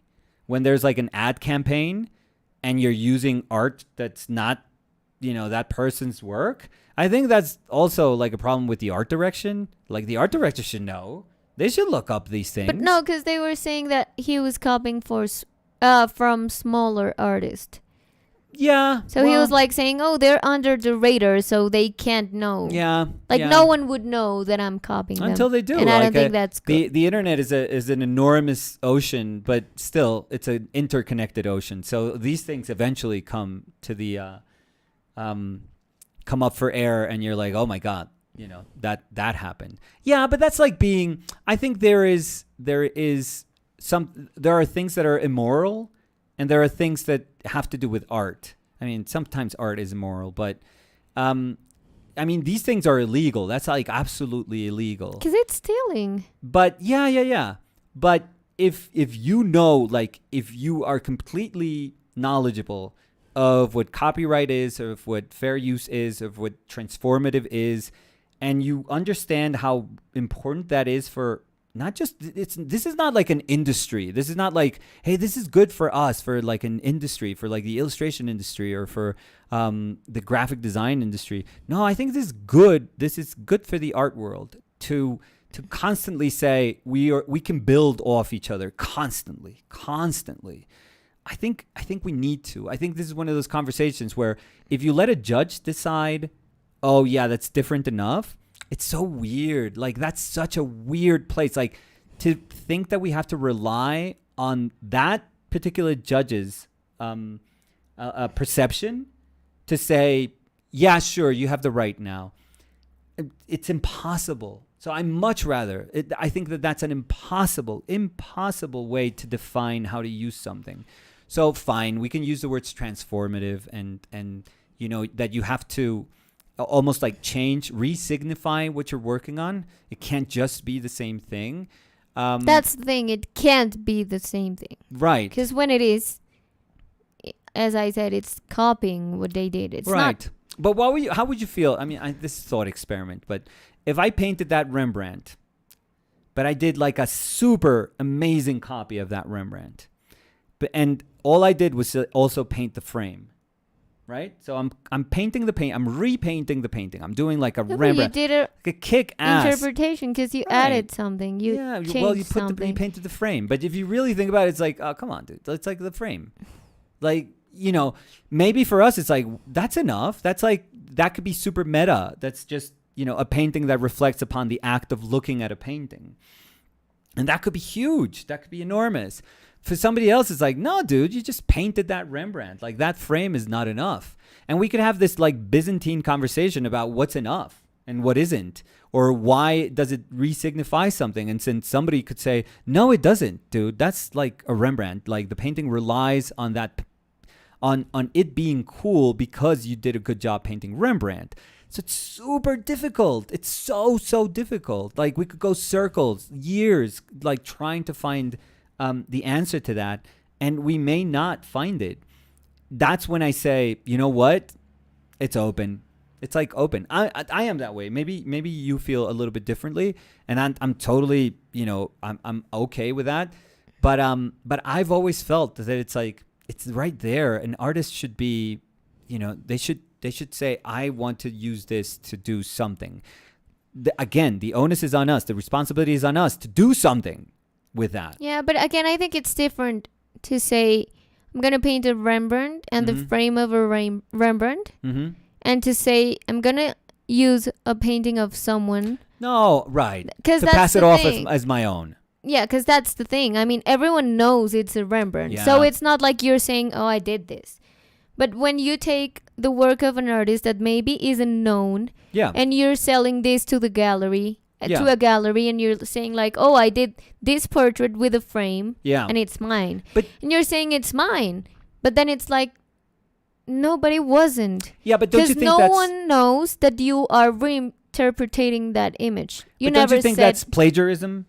Like that's literal plagiarism. Yeah. But that's not appropriation. Like we have a word for art. I mean, it's a word. It's a dumb word, but I think they mean very different things. They really do. At their core, they mean super different things. So plagiarism, that is in countries, that's like breaking the law. Like you could be fined. There's like jail time, or you could be stripped from a ton of rights because you're plagiarizing stuff. So Yeah, I'm totally aware of that. Because that's also the thing. Like, when it's a super big artist, Yeah, a big photographer, artist, whatever, yeah, I get it. yeah. Like, I get it because they're, like, beyond everything. Like, even, like, Rembrandt, I mean, Rembrandt isn't here, like, so many years ago that no one cares Yeah, if you're painting a Rembrandt, because there's a lot of people that study Rembrandt, right. because Rembrandt is that huge. But when you're trying to say, I'm going to make a deal with someone else's work, Oh yeah, that's not. That's again, not that's okay. immoral. That's illegal. That's plagiarism. Yeah, for sure. That's not cool. so I want to see what people are saying, don't you think? In this They're- conversation, Because or they're having part with the conversation, so it would be cool to make them part. let's go from down up. Copying is good in some ways. That it says Iwan, hola Iwan. In some ways necessary, but it must be honest. Dishonest plus money, that's good. Equals and Iwan knows theft. this. He's Yeah. a lawyer. So dishonest plus money equals theft. You're Yeah. totally 100%. right. Although, Iwan, have you noticed that, for example, in like Disney, let's say, Disney doesn't care. Like, for example, if you do like a custom Mandalorian figure, like so many people nowadays that 3D print like these figures, and they'll do a statue, and they'll sell these 10 statues of the Mandalorian, and they'll sell them, for $600 each or $1,000 each. Like, I'm not just saying prices. Like, these are some of the prices that you find people ask for when you see custom statues of the Mandalorian. And you go like, wait, that's not yours, dude. This is not licensed. Like, this is a character that belongs to Disney.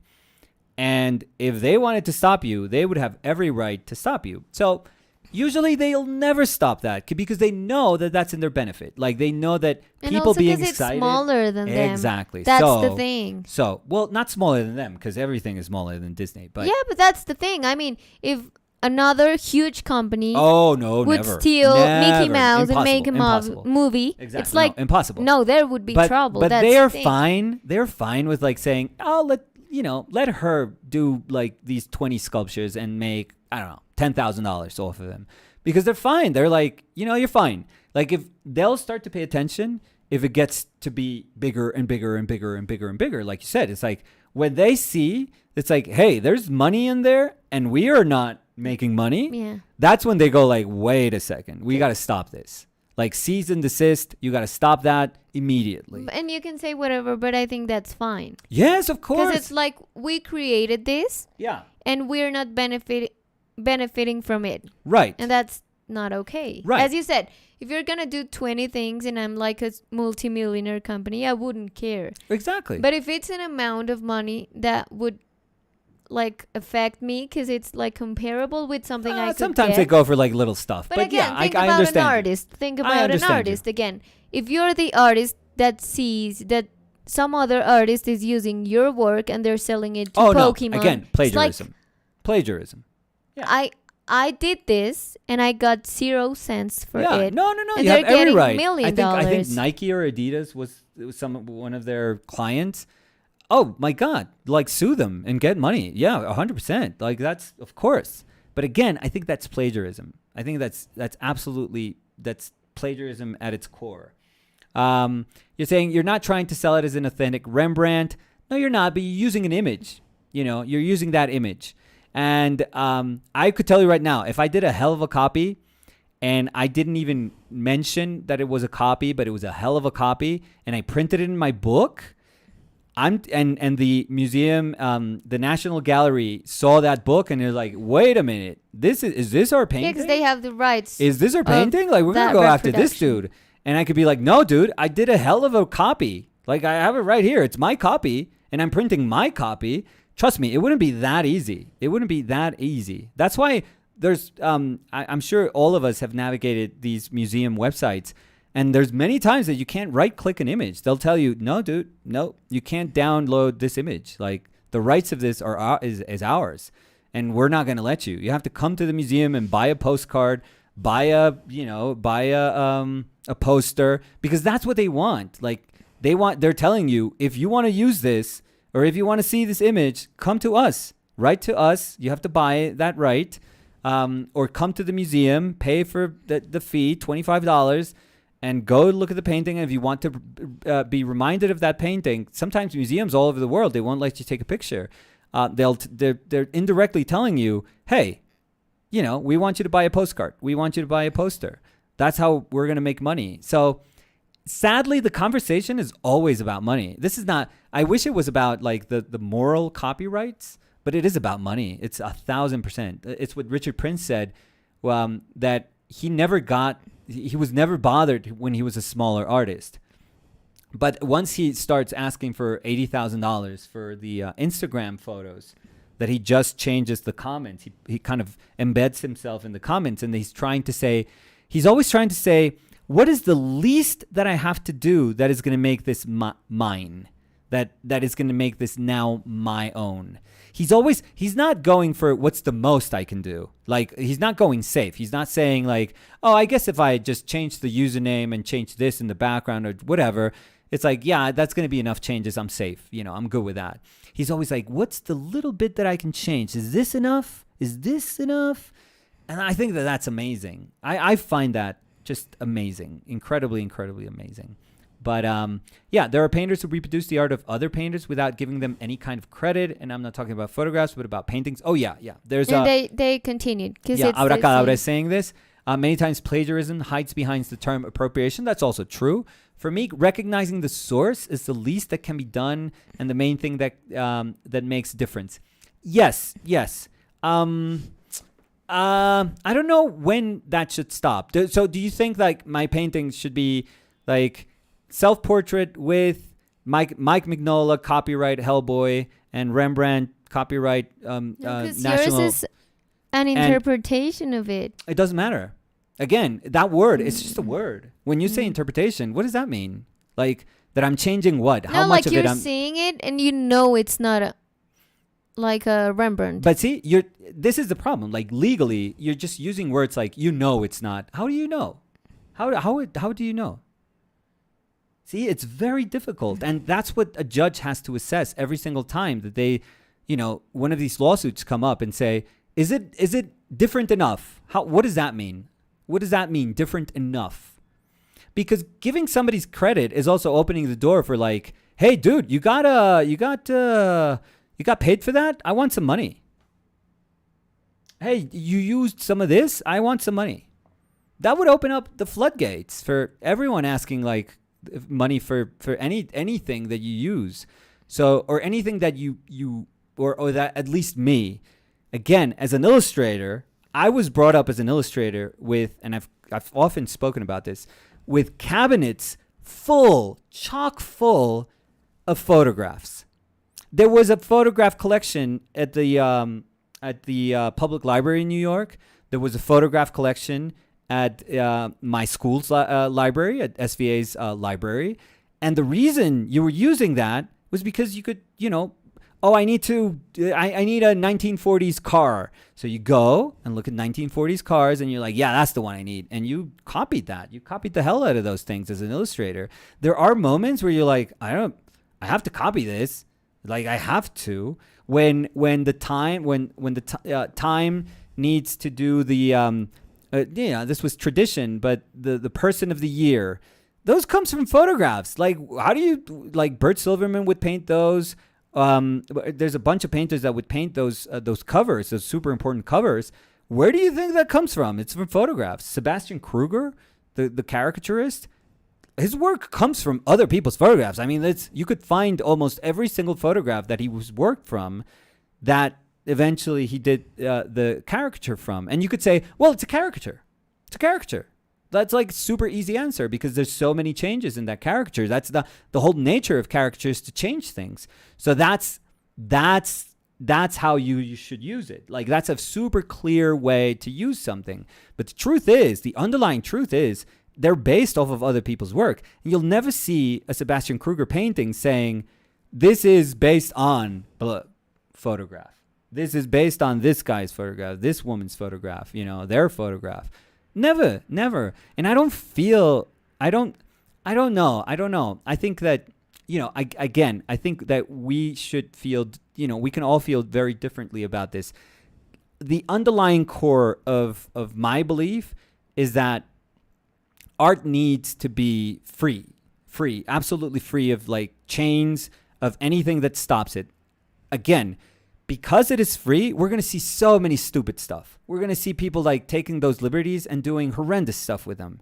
Horrendous. But I think that that's the core of us human beings, just not knowing how to deal with our own liberties and thinking that we have the rights to do anything we want. And I think our history is proof of us just really mangling those liberties. But I much rather have that in art than nothing, than just saying, no, you can't, that's 30%. No, you have to change it even more.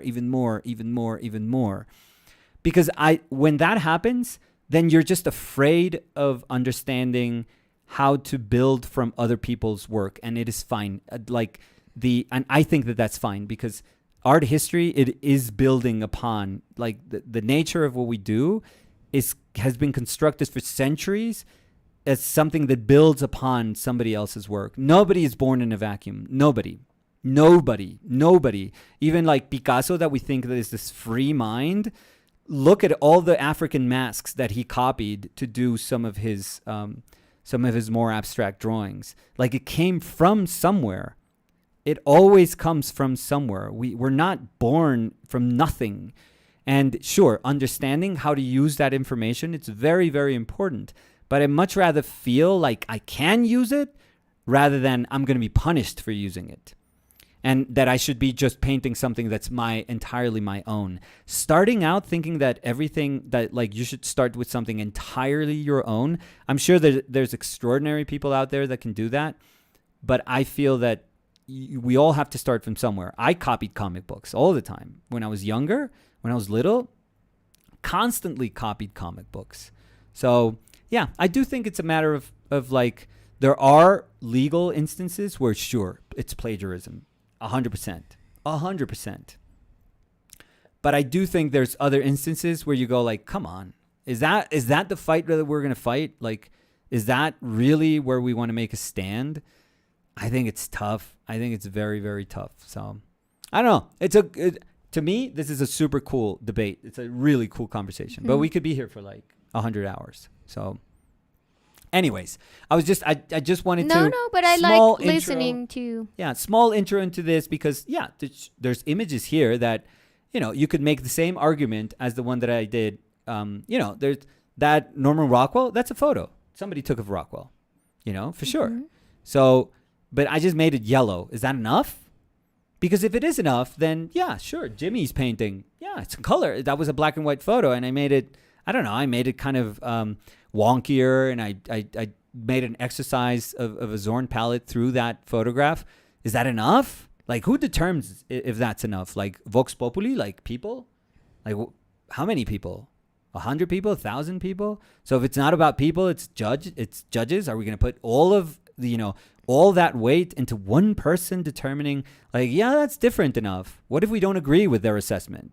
What if they say it is different enough, and deep down we're like, no, it's not, and public outcry? What does that do? Like, where does this conversation end? So yeah, I think that it turns grayer and murkier, and morally it is objectionable when there is, like a client that's doing a campaign and you're passing somebody else's work as your own. Red flags everywhere. Like, of course, that is, that cannot happen. That's just, that they're going to have, they probably had to pay for that. In the same way that Taylor Swift had to pay for that little Fox thing. And it's good, because they probably trusted somebody who they shouldn't have trusted. That's the truth. Probably didn't know anything about this artist, or they were just clumsy and they were like, oh, let's use this. And they're like, no, come on. If you're going to make a ton of money off of that, you should give some money to the artist. But yeah, anyways, I just think it's a super, super cool debate. Copyright is not an easy debate. Oh, my God. But if you like that, please search Richard Prince and copyright. If you want to go deep into a rabbit hole of like the one artist that has really, within the art world, knowingly, openly, which is the way it's supposed to be done, openly challenged what copyright means, oh yeah, amazing. So yeah, please No, and I do think that you should do it openly. oh, of Because course. I think that when you don't, it's like when you maybe don't really want people to know you're right. copying something because you want that to be Yeah, known as your work. And that's exactly. Yeah, that's where you're stealing again. yeah, and morally you're lying to yourself and it's just absolutely pointless. So, yeah. So, anyways, but again, I'm not a copyright lawyer. I'm just like tangentially super obsessed with this whole conversation because And again, you have your point of view. Of course. It doesn't mean that people No. have to be of course not. with you. You could like my painting of Jimmy and say like, dude, don't do those. Those is some other people's work. And again, my upbringing as an illustrator, if you say that, like if you don't let other people like use all that information, that's why maybe it's semantics, but if you don't let other artists use that information, we would have never had. What do you think? Bill Sienkiewicz knew Jimi Hendrix? No, of course not. Like he had to work from all the photos that were out there, and there's a lot of like panels in Voodoo Child that are from photographs. It's the only way. What are you gonna do? Like say, let me look at 2 photographs of Jimmy. Oh, okay, yeah, I know how to draw Jimmy now in every single pose, every single angle. Like yeah, I'm totally good with this. I'm fine. It's like what? Of course not. Like that's not the point. So, Craig Mullins, I think I mentioned this the other day. Craig Mullins was in a debate a couple of years ago because he used as an underpainting, like an actual painting, like an old, I forget what it was. Let's just say like a 19th century painting. But he was doing concept work for, I forget what it was. I think it was Noah's. What was that movie? Noah's Ark, maybe? Or Noah? I don't know. Noah? Did you see that one? No. But I think I've seen. Is it a Ridley like Scott movie? It's about Noah and like No. the deluge and yeah. No. So No anyways, idea. but I think he was doing stuff for that movie and he, he had to do a concept work and he said, oh, this painting is perfect for this kind of shot. And he just painted over the painting. And then somebody realized months later or years later. It's like, hey, this dude is like painting over other people's paintings, like somebody else's paintings. Like that's not cool. Like you can't do that. You're doing concept work for a movie. Like what are you doing, kind of working on top of another painting? And he was like, what, dude? Like this is concept work, like literally concept. Like you're trying to push an idea. And he had to defend himself because I thought it was weird that people made him feel like he had to defend himself because he was trying to say, I'm trying to push an idea of what this shot should feel like. And I'm going to use every tool at my disposal to try to make it clear as to how I think this shot should feel like. And I thought, Noah, Aronofsky, was it? Oh, I forgot that. I thought it was Ridley Scott for some reason. That was a weird movie. It's not a bad movie. I remember thinking I would have to see it again. Thanks, Doug. By the way, thank you, Doug. You're amazing. Your support is incredible. So thank you so much, Doug. But yeah, Aronofsky. So he's got a painting of. He owns one of my paintings, by the way. Aronofsky? Yeah. Did you know that? That's the actually big one? old painting. But but I still think that's super cool. I don't know him, and I've written to him saying like, "Hey, I'm so proud that you have one of my paintings. Like, if you want to talk," but I've never been able to reach him. Maybe with this video. I know, and I was joking. Of course, he's not gonna see this video. Never. No. That's why it was a joke. But he's amazing. Anyways, but yeah, but I don't know him. It's very sad. But anyways, did you want to say something else about the image painting or something? No. I mean, it's great, all the conversations that it just kind of brings to the surface. I think that cool images, and I'm not saying that's whatever I painted is a cool image, but I think cool images are like sparks. Like you start something. You start talking about something, and you could talk for hours about something. I think that that's the power of an image. I think, and you know how I know that that's the power of an image? Because when you see something that's boring, you don't talk about it. It means nothing. You can go past it. Or you can talk about how boring it is, but that's it. Yeah, but that's a very short conversation, I feel. But yeah, so I've been to shows that don't move anything. I think you've been also to that. Like, you go out and you're like, nothing happened. Nothing. Like, I'm going to go to bed, and sadly, tomorrow, I'm not going to remember anything. And I think that that's when you realize, oh, wow. Like, when art actually has the power to just do something, oof, that is some power. That is incredible.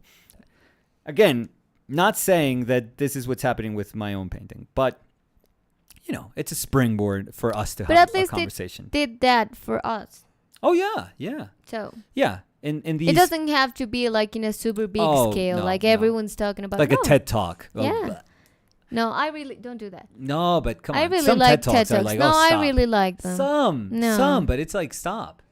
No, but I feel that way. Yeah. Yeah, again, I feel that way. I really like them. And watch until they call me to do one. I think I'm white enough to do that.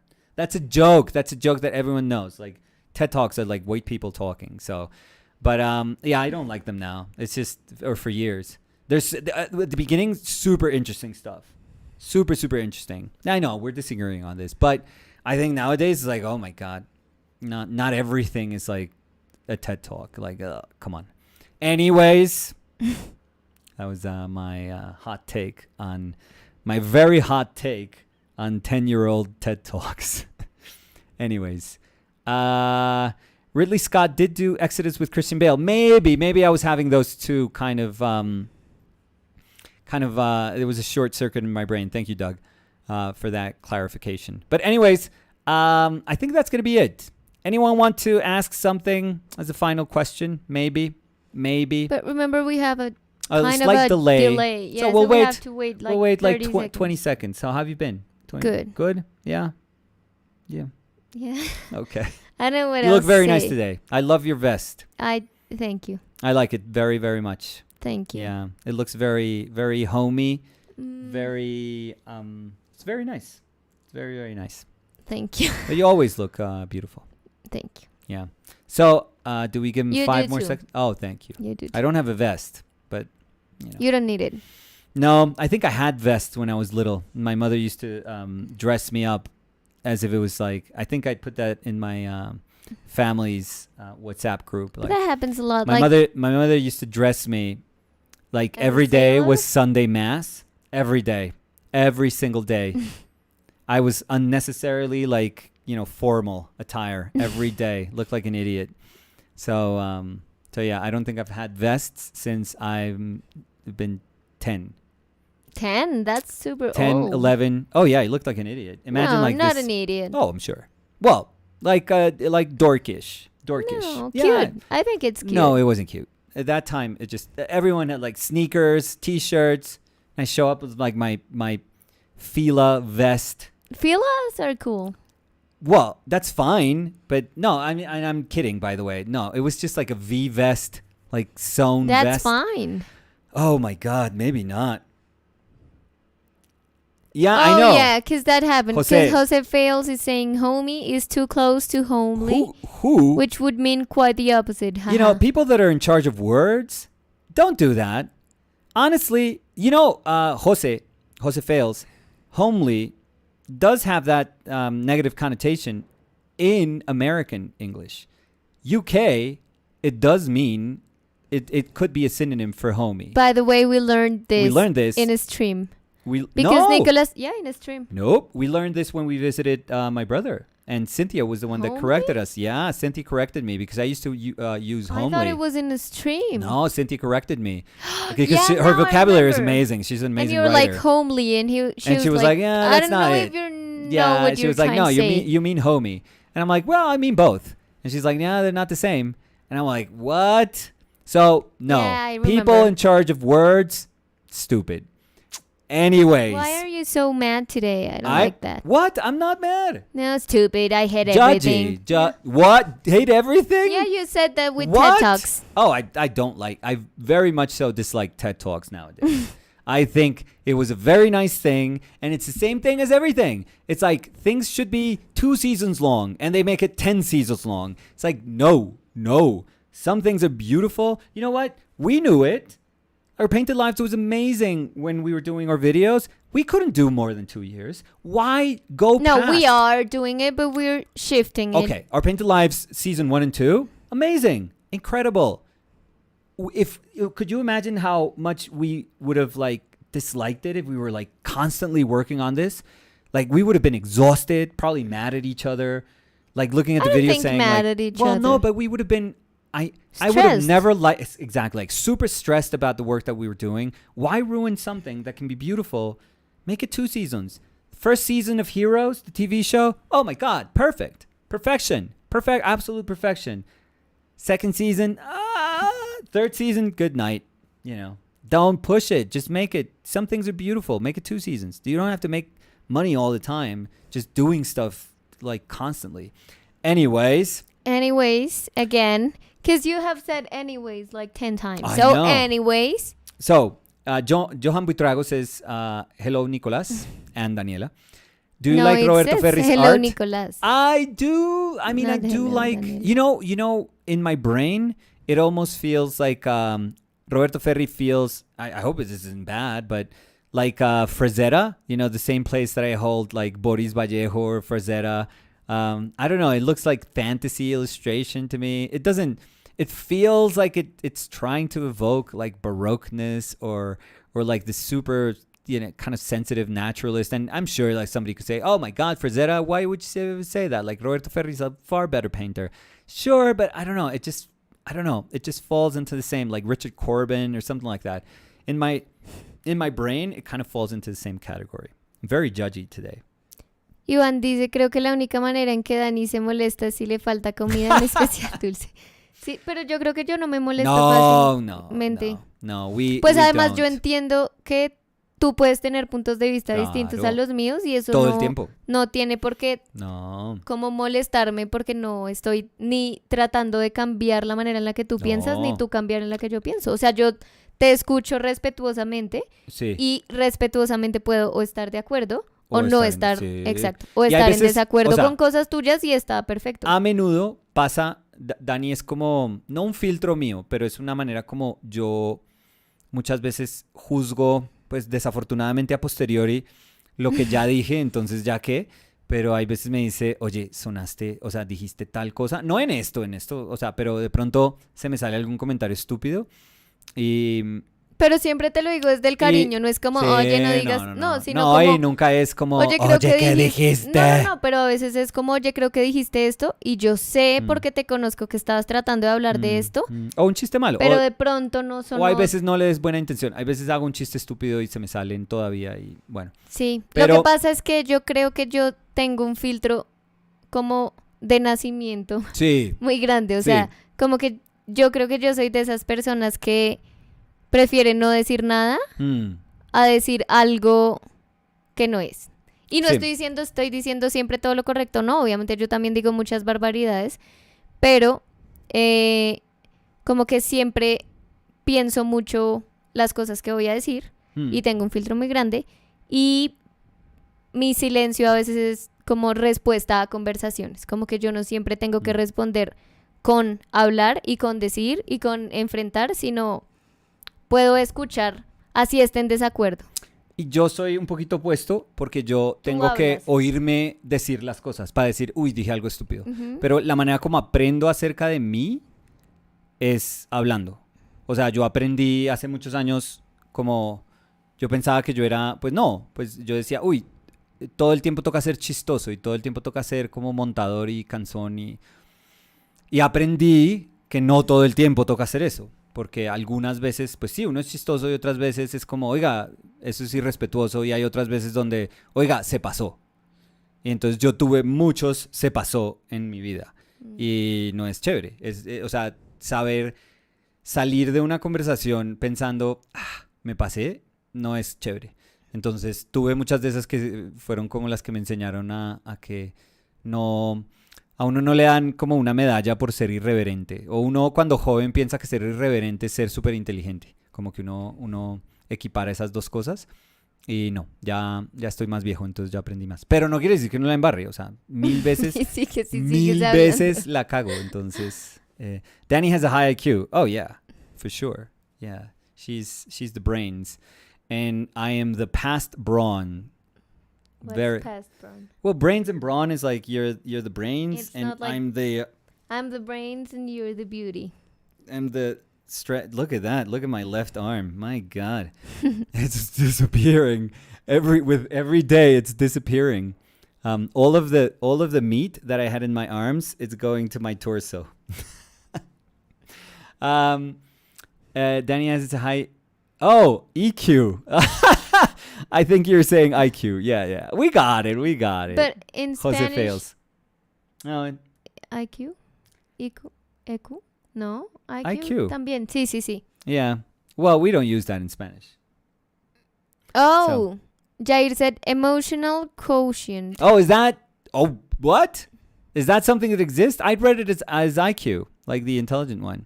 Yeah, I think so.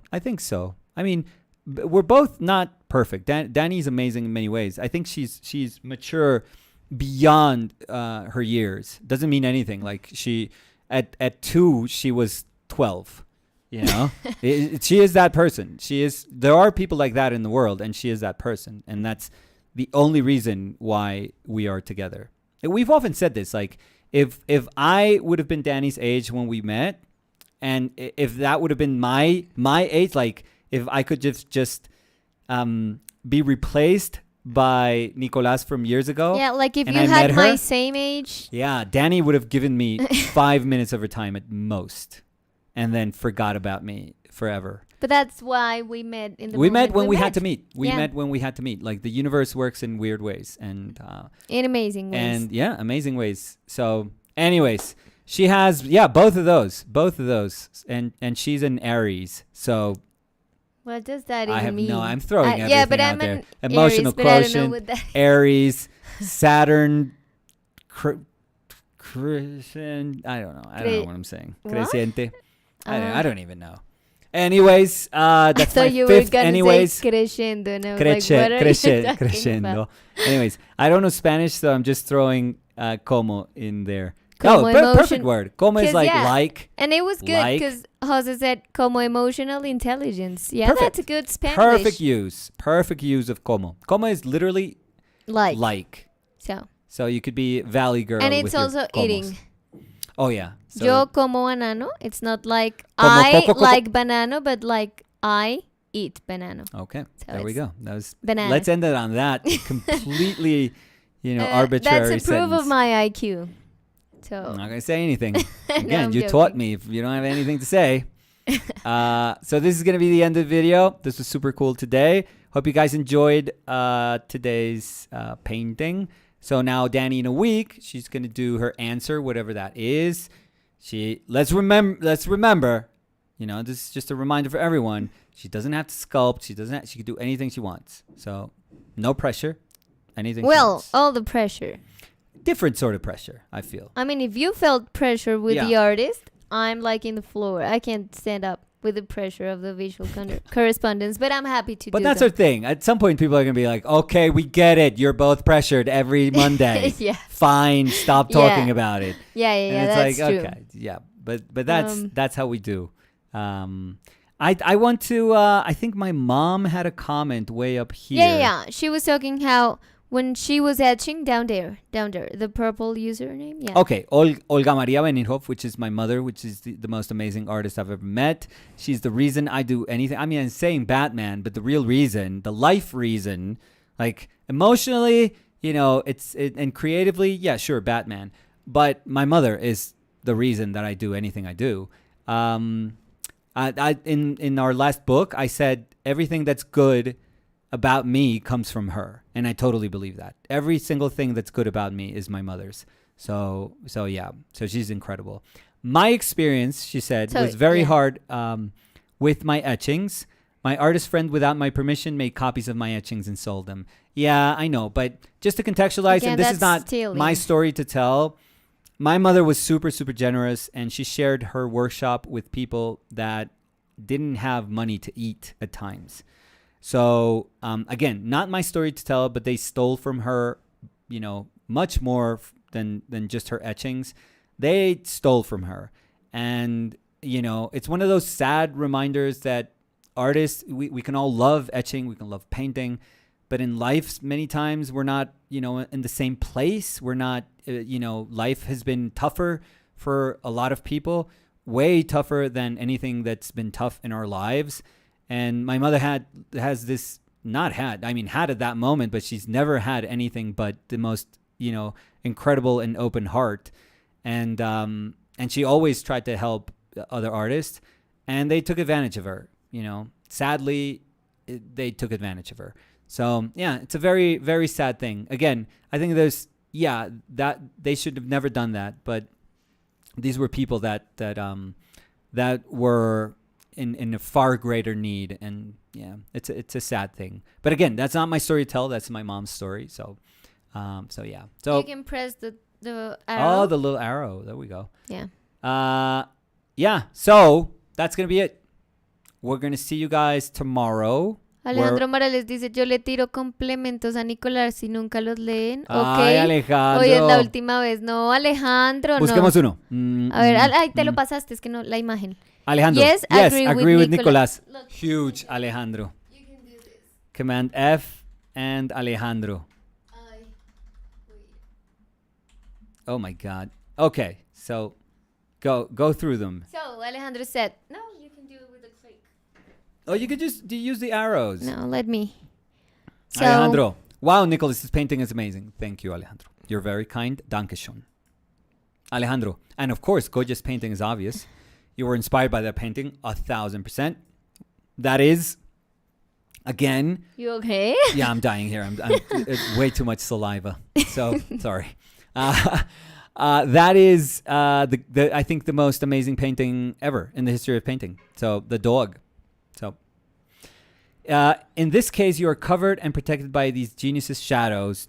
To me, you're standing on the shoulders of giants. I think they're crushing me, but thank you. I'm not standing on the shoulders, but they're crushing me. Oh, Alejandro was helping us say that potato. you used the moleskin. Sí, Andy, hartos con esta pregunta, no se preocupe. Entonces, así súper rápido, es una libreta Moleskine. La referencia es como Artist Sketchbook. Se pueden conseguir aquí en Bogotá, son un poquito costosas. No le echamos nada para prepararla, no tiene cola, no tiene imprimante, nada, es el papel crudo. Y esta la pinté, sí, con un poquitico de liquid, pero normalmente nada de medio. Entonces es súper sencillo. Es papel de una libreta Moleskine, pintura, o sea, solo pintura, solo óleo y ya. Sí, pero nunca ignoramos a nadie. Alejandro, por Dios. No, y nunca Alejandro. ¿Cómo? Lo que pasa es que es complicado como a veces tener una conversación y leer. Sí, incluso, tener un ojo. No sé si me vieron en todo el video, yo estaba haciendo así. Porque... Sí, pero es difícil, porque uno le quiere que parar además bolas, iba a decir quiere que escuchar a la otra estamos persona. más lejos de, entonces el texto está pasando mientras tú y yo estamos teniendo una conversación y el texto está lejos y se va moviendo rápido, si entonces a veces uno... Si tú estás diciendo algo chévere, te quiero respetar y escuchar lo que estás diciendo. Incluso lo que yo decía en los streams, perdóname que te interrumpí. No, tranquila. Que, yo hablaba de no interrumpir, pero bueno. Que pero no a pasa veces nada. si la conversación va por un lado... Sí. Hay preguntas que yo espero para leer después, para seguir con el hilo de la conversación. Porque si no estaría como, empezamos una conversación, la interrumpo con algo, volvemos a esa conversación, vuelvo, interrumpo con algo de la conversación anterior, entonces es más complicado. Pero nunca y siempre agradecemos mucho que todos estén acá. Sí, y mi que amor todos says, I'll nos be heading comenten. out now as I got to study for my biology exam. Mi amore, best of luck. I'm sure you're going to kick some ass in that biology test. Okay, so... We're going to leave now. Yeah, so thank you everyone for joining us. Yes. We'll see you guys tomorrow. In the afternoon, right? We're doing afternoon? Yeah. Yeah, Throughout again, this week? Yeah, remember, we have our book campaign. It has only 5 days left. 5! Jesus Christ. If you really want to back it, now is the time. Yeah, well, not now. You have 5 days, but we're getting close. But now, because you're cutting it close. It's a little too close. Because that happens too close for comfort. a lot of times. Yeah. That you're like, You're always like, yeah, I'll leave I have it for 5 days. Yeah. And then you're like, I'll leave it for the last day. Yeah. And last Then day you is forget. gone. Book is gone. That chance is gone. So, and thank you. And I mean, this is obvious, and we've said it before, but to all the people that have been incredibly generous in supporting we're this. super grateful. We're very, very grateful. We're going to try to do an amazing job with this. So. Yeah. So thank you. We'll see you tomorrow for a painting session of Nicolas and a chatting session with me. I hit my elbow. We'll see you next Monday with my answer to this visual correspondence. Visual You correspondence. did it! Yes. To this visual correspondence. Wouldn't make fun of you. Just pointed it out, but I'm not making fun of you. Which again is gonna be a pair. So this and the thing I do are gonna be a pair and are gonna sell. Maybe if you're new here, you don't know. Sale. You don't know we have a webpage. Yeah, we do. ourpaintedlives.com. Yeah. And then there we post not only the visual correspondence, but every daily painting and some other extras. Yeah. So check them out. Yes. And thank you for being here again. Biscuits. Bye.